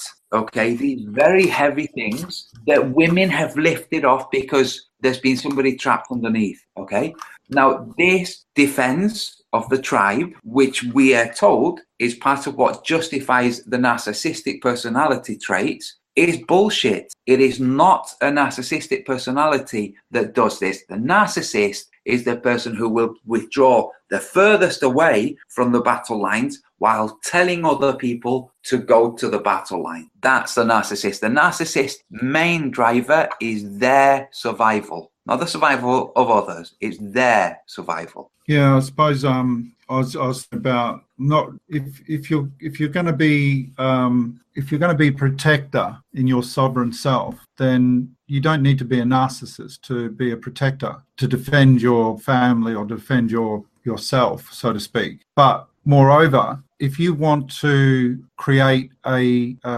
group of soldiers that will do all sorts of acts that once on the battlefield, then you're going to develop various types of people, and you're going to recruit various types of people. And I don't know if they're looking for narcissists, but I do know that society develops narcissists. Yes, it does. In the, not just in the army or military. Well, this is one of the things.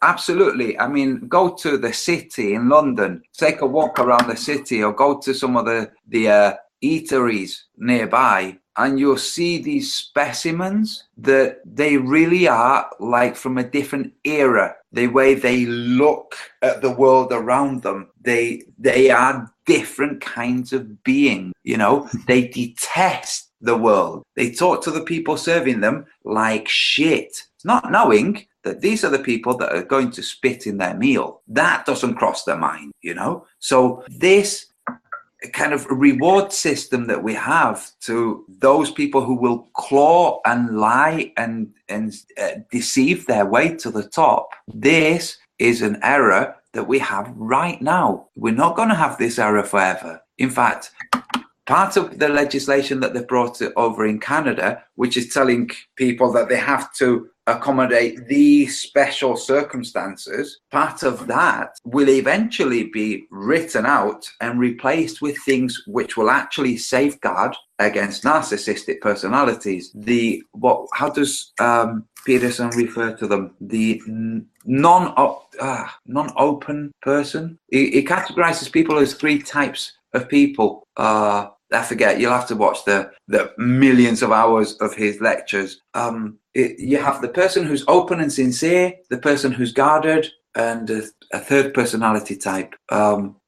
Anyway, eventually, systems will be put in place to stop the kind of people who create the problems that we saw with the Morgan Chase situation in the US. Those kinds of people moving into those fields, we have to think we're going to progress into the future. In the future, there will be screening processes. Education will change to try and create people who are not so narcissistic. And eventually we'll have a world with less narcissists. I'm convinced that we did not have 1 in 100 narcissists, or 1 in 10, depending on who you listen to, 500 years ago. I'm convinced. No, I can't accept that, because we don't see any sign of it. We don't see any sign of it in literature. I reckon it's a modern. Yeah. It's a modern thing.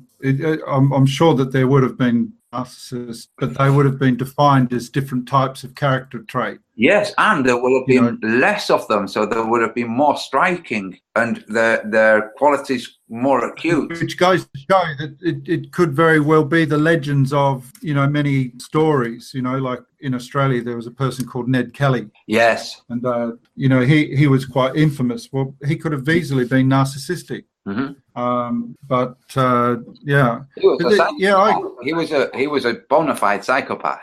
Yeah. So it doesn't have to be modern just to be that. But you're quite right. I think it's almost for me, it's very much that kind of Luciferian kind of approach, where everything about your world is all to do with how is it affecting you immediately. Where's your immediate response to this? And you get a immediate reaction to whatever it is that you're focusing on. You don't give yourself enough time to even contemplate things. You don't even give yourself the opportunity to actually listen to anything that's coming your way. You're anticipating the information before you receive it, and you've already interpreted it before. You've already got an answer before you actually. So your mind's already preoccupied, and this is driving you to live within your own world. You isolate yourself more and more from people because you can't resonate with them. And if you're now being part of a social community that are all thinking the same way, and they're all desperate thinking the same things, be brave enough to open up and speak it, but to bury it, to keep it hidden. And then you start expressing false traits about you, superimposing these lies about who you truly are. So you put on either a brave face, or let's put it this way, in the neo-feminist movement, if you're a male and you do want a family, it is more likely that you're going to be attracted to a partner that if you portray certain characteristics about your personality as a male. So that by saying that, you diminish part of that inner,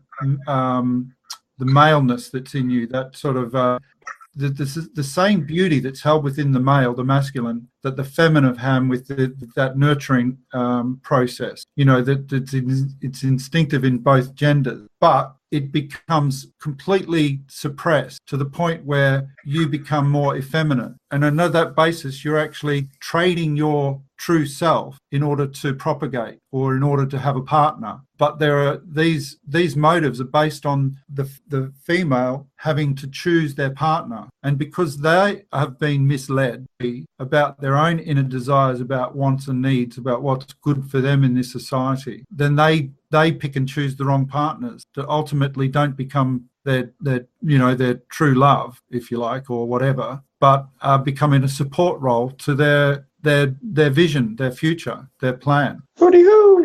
Social engineering diminishes the masculine energy. Well, what happens is in a decadent society where war or hard labor isn't so necessary, the qualities that women will look for will be softer features. But in a rural area, in an area where hard work is what's going to help your family survive, they will look for very masculine features. And this is what that's regional. Yeah. This is what we have. We have a society where men relax their stomach. Now, this is, so some of you might be like, what the heck is this? Carrying yourself well, okay, it's a sign of being strong. And carrying yourself well keeps you healthy by keeping your posture healthy. Now, when you relax your stomach, when you just let it all hang out, your posture changes, okay? Now, the softness of the belly, okay, which in other cultures is an indicator of idleness, of being, what's the word? Complacent. Sloth. Yeah. Sloth. Mimado in Spanish, looked after by other people. Okay, so the Maharajas of the world. Those, yeah. Well, no, it's this. You have it depicted in Aladdin. Jasmine's father, that physique, the big relaxed belly, the soft jowls, that physique is the physique of somebody who doesn't need to be strong. And it was accentuated because it says, I am so confident and relaxed in my wealth that I don't need to protect it. I have strong guys at the door who will protect it for me. Now, those guys have a strong belly. So this is part of, now we have this thing with women called the dad bod. What do they find more attractive? A buff built guy in his 40s or guy in his 30s, or a guy in his 30s with a dad bod, which means... No. They want the dad, trust me. What do they want? They want the daddy. Yes, they want the dad bod. No, the daddy. No. It's the dad bod, because even if they're dad... that too, the bod, sure, the bod, the beard, right? Yeah, it's this idea that because right now you don't have to fight and dig for your living, it's okay to be soft. It's a natural thing. It swings back and forth. But we have to keep in mind that having a strong stomach, we have these words as well, a strong stomach, somebody who can deal... There's things that are appealing. There just are. Yes, but what I'm saying is there are phrases, made terms, like somebody who has a strong stomach. That means somebody that can ingest things and won't really suffer. Somebody that has a solid constitution. So a strong stomach denotes integrity, strength, courage. That's what it denotes. Like whether we want to accept it or not, physiology has an impact on psyche. Mens sana in corpore sano. You know, it's telling you, we have all kinds of things that tell you how to be. So be a strong person, Be strong about your convictions. Be strong about what you want. Be strong about your gentleness, you know? Where you get your gut feeling from as well. Yeah. And this is part and parcel of being male. Now, women have an altogether different set of problems for them. We have our problems, they have their problems, and many of their problems are us, and many of our problems are them, you know? Yeah. Anybody else want to go on, Lindsay? So it is very difficult to even classify both the true male and the true female in as much as what we were supposed to really truly represent here on earth, because what we're currently representing ourselves as, not our true nature. It is, you know what I mean? So we're talking about, but we don't necessarily get to the truth of who we really are. You know what I mean? It's sort of, we talk in those words that are used to describe our current understanding of who we are, but we're not talking about who we truly are. You know what I mean? See that there's things that have happened. Yeah, we're talking about what we're portraying, and we're kind of forced to portray things, or we feel forced to portray things. Yeah. Yeah. A little bit of stereotyping. Yeah. Mm-hmm. There's somebody in chat asking if they can ask questions. Say, yeah, questions are welcomed. But that was a question. I know. I was going to say, you mean another one? That's another question. Well, that's another question. I guess if you never answer them, they get their answer. Well, what, you mean like like no. Never mind. But yeah, questions. Chris Truthseeker in the house. Lindsay said. Who else is in here? Who's gone? Look, have I met you? David. How do I? He'll be asleep. David. He'll be asleep by now. David Chan. Oh. Gotta go to work in the morning. I have definitely fallen asleep on a few hangouts. Hey guys, we have Chris has too. a question. We have a flat Earth question from Harley Quinn. Can you all hear me? Yeah. Yep. Okay. Harley Quinn is asking, how do you think the sun is able to go twice as fast and does not notice when it goes from the Tropic of Capricorn to the Tropic of Cancer? It's easy. Sorry, what? Twice? Wait. Yeah. So, Twice. yeah. Yeah, it's a very good point. If you look, Harley Quinn, you see it's not quite twice as fast. In fact, when you look at how much faster it would have to be, you see it's not really that much faster. Not only is it not really that much faster, but if you're looking at an object that takes an hour to go across your vision, and you move that object a bit further away and it takes an hour to go across your vision, how much further away do you have to put it to the point that it's traveling at twice the distance? It doesn't have to be that much further away, and you can't establish at what speed it's traveling from you seeing it go across in 1 hour. I think it's the golden ratio. Well, yeah. Like not even one full length. 0.6. If you think the Tropic of Cancer is the same distance away from the equator as the Tropic of Capricorn, then you're accepting something that was given to us from a globe that's been demolished, by the way. Rest assured on that. Because not only do we have video evidence of all sorts, but also we have testimony from globelings like Max Egan. Watch my video about his flight. So in terms of how much faster does it go? Well, I would say this. Did you know there's a discrepancy between solar noon, the sun going round the Tropic of Cancer, with the sun going round the Tropic of Capricorn? Were you aware that there is a discrepancy that swings back and forth and back and forth? That's by not about an hour. Yeah, and it's not justified by the switching of the times in the developed nations. It might be disguised by it, but it's not justified by it. So, it's a very interesting question. Have a look, use things like SunCalc and check the difference between solar noons as opposed, in the north versus the south when the sun is on the Tropic of Cancer, and then check the same thing 6 months later when the sun is on the Tropic of Capricorn and see the discrepancy. When you see the discrepancy, you'll see that at one point the sun is indeed traveling faster. So on a globe that's spinning at a continuous speed, that's not possible. So, but great question. No, but for a sun revolving in a larger concentric circle at the same time, let's call it one day, it has to get there in that exact 24 hours, whatever we call that. It would have to speed up. And it does. I mean, it's like kind of like a figure skater pulling in to spin faster. That's actually the complete opposite effect. But you know, I would love to know how that shit works, and I would like somebody wealthy to actually investigate it.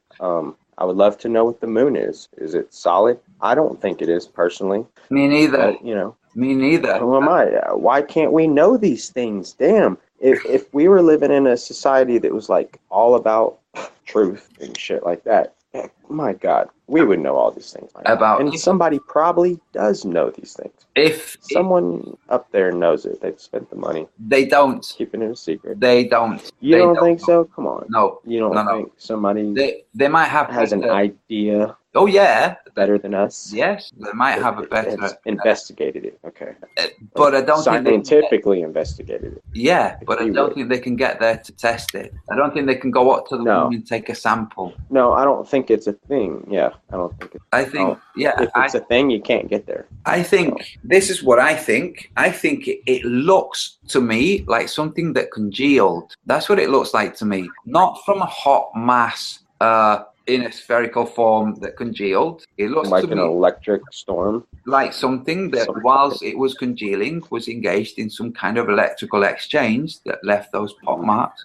But that's just what it looks like to me. That's only, you know, it's not gospel. Well, they, But the moon. Could it be that this is weird? I'm just like totally, I don't believe this or anything. I'm just guessing this right now. That it is actually the dome moving for whatever reason, the actual, whatever this dome thing is, if it's physical or not, rotates physically around us. And whatever we're seeing is almost like it's like a circle of light, but you're seeing the features of the dome like shined through it as it rotates completely around. It comes back around. It keeps doing this. I think that we're making an error. Or a reflection. Yeah. Ace, I think we're making an error in thinking of the dome. That's why I was just saying. Yeah, no, but Completely just throwing it out there to get it going. Yeah.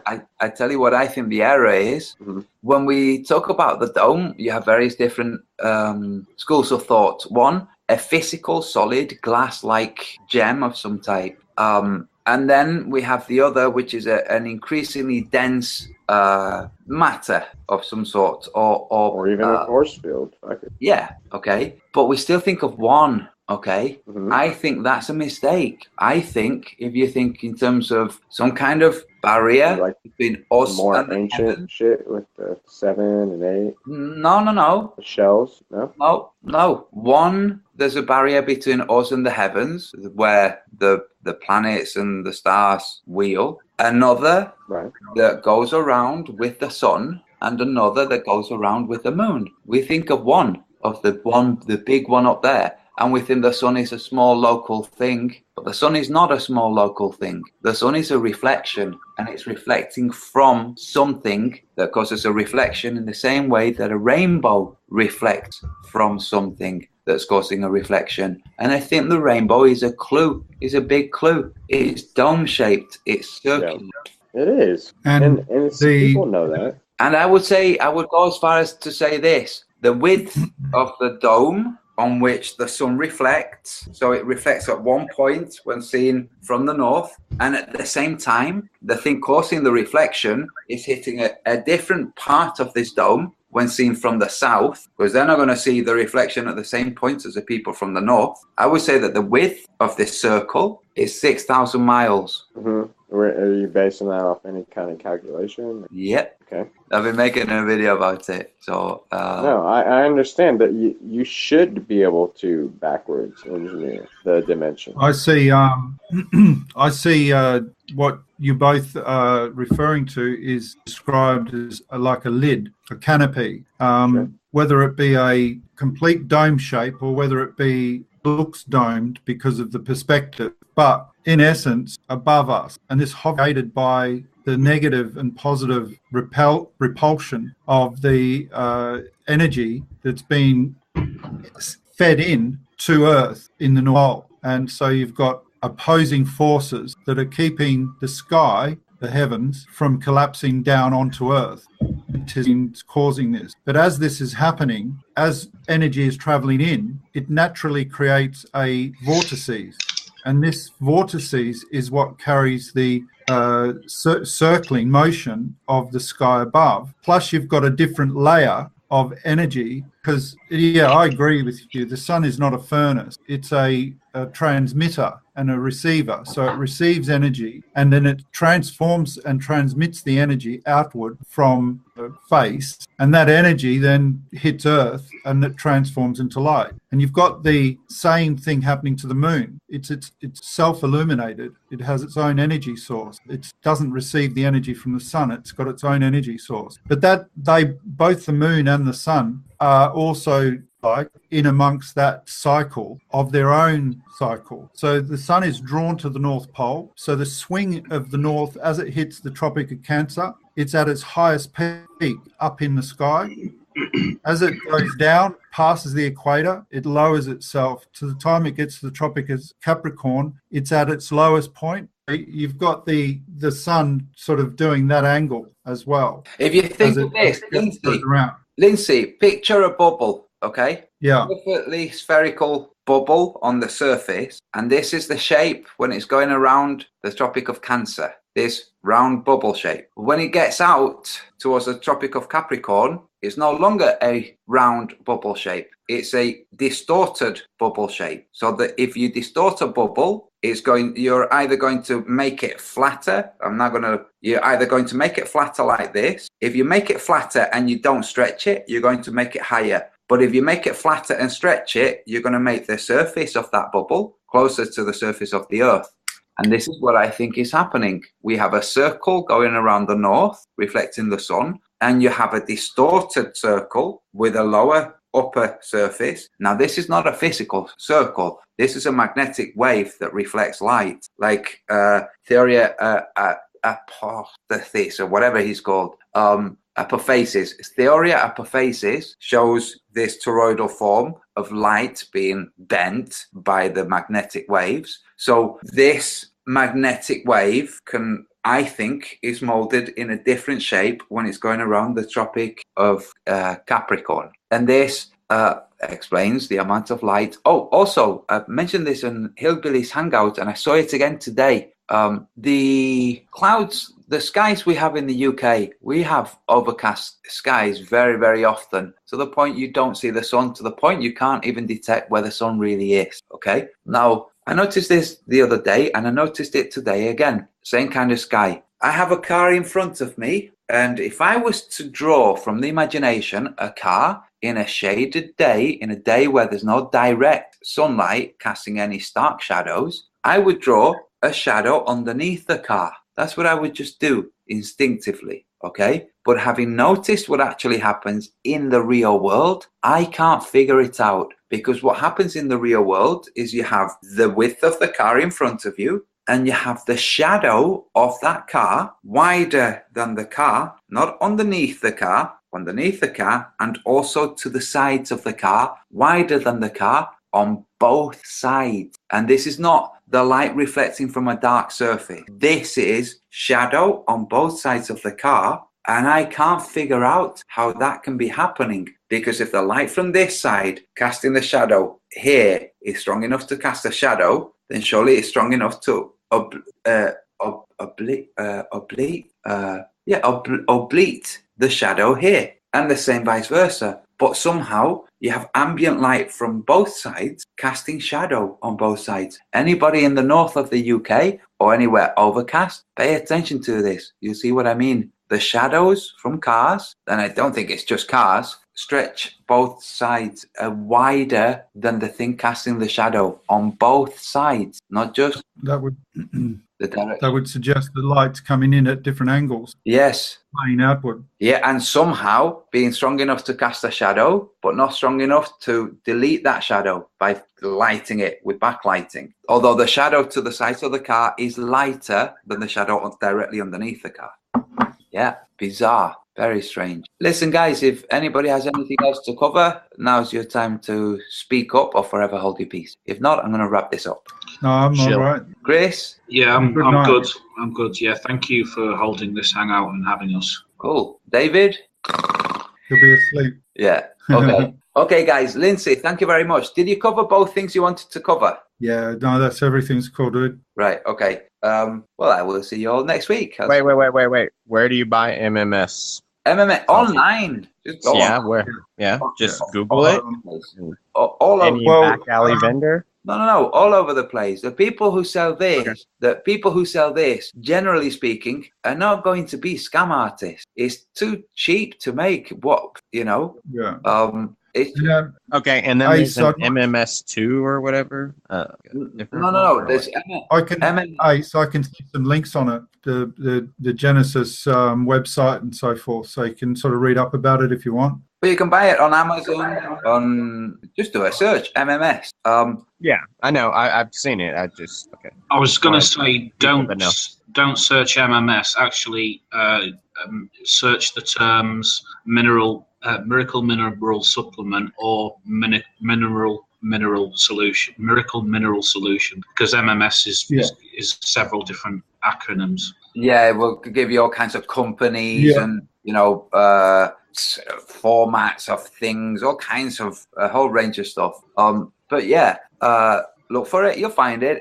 It usually it will sell anywhere bona fide. It's going to sell it not on its own. It's going to sell it with citric acid or some kind of activating acid or alkaline. It won't sell just the bottles of, or at least I haven't found a single one that sells just the MMS. All of them sell it in pairs. So yeah, that's it. Go and find some. By the way, Ace, I got myself some borax, some real borax. Yeah, is that hard to find there or what? Yeah, but I I got was some. gonna show you this little dab. I'm gonna see this. Yeah. Yeah, that's Ace, pure. have you got access to the chat on the side there? No, I'm on my phone right now. All right, I've just sent all this stuff over. So Ace, what is that? Is that resin?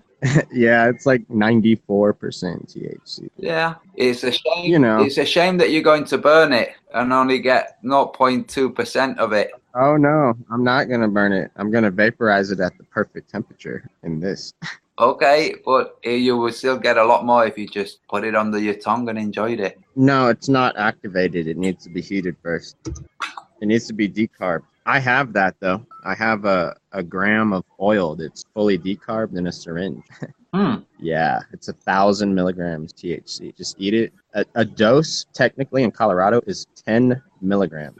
So it's, what is that, 100 doses. Wow. I just transferred all the information that you put in the side chat over to the green chat, so that will be in the Hangouts. Just That'll so be you in the know. Hangouts on your Cheers. phone, Ace, if you don't leave the Hangout. Thank you. Thank you very much, Chris. No worries. Oh, I just wanted y'all to know. So after over a year of, well, almost a year and a half of not doing weed at all, like for just personal reasons, other reasons, just because, and plus I didn't really think about it, even though I live in Colorado, right? So like this year I was like, you know what, fucking I'll do it, but only every once in a while. And so anyway, so how I started, I had a gram of fully decarbed CO2 oil. It looked like honey, and I ate about half, so that's 500 milligrams. So that's like 50 dose edible THC. And for 12 hours, it was like I was on a mush. I was fucking tripping, dude. Time had stood still. I went to take a shower. Check this out.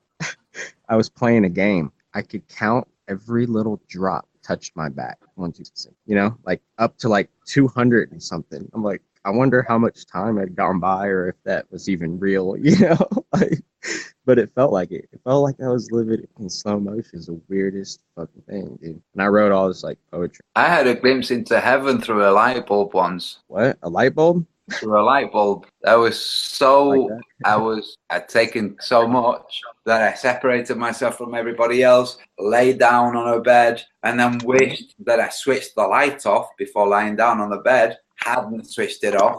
I'm looking at the bulb, and the light very slowly grew bigger, and I saw a bearded guy that years later, I would associate with Jim Morrison years later. And this expanded to a field and to all kinds of stuff with me just looking at this light bulb. Yeah, the mind is a powerful thing. indeed it is. Right, guys, I'm going to wrap this up. I need to get to sleep, and I need the toilet. Very good, mate. Good night, all. Yeah, thanks for joining me, Lindsay, and anybody else who wants. Next week we'll plan something. Okay. I think it would be really good for us to watch one of Jordan Peterson's lectures and discuss it, because they're big things. So that's what I'm proposing. I just thought I've just been watching a few videos coming out, and I can't even remember what they were. And bits of information that we need to understanding things. You know, there's when you watch something and you go, "Oh, that's really good." I went to watch it. The following, it's already been deleted. But the thing is, I'm finding lots of where I find really good information, and all of a sudden, within 24, 48 hours, that video is gone. It's been deleted. Are you starting to download them now that you've seen that this is happening? Well, yeah, I do. I don't watch a lot, but when I get the opportunity to watch them, I quickly watch them. You know what I mean? It's because I just don't have the time to sit there and watch for hours and hours. Yeah.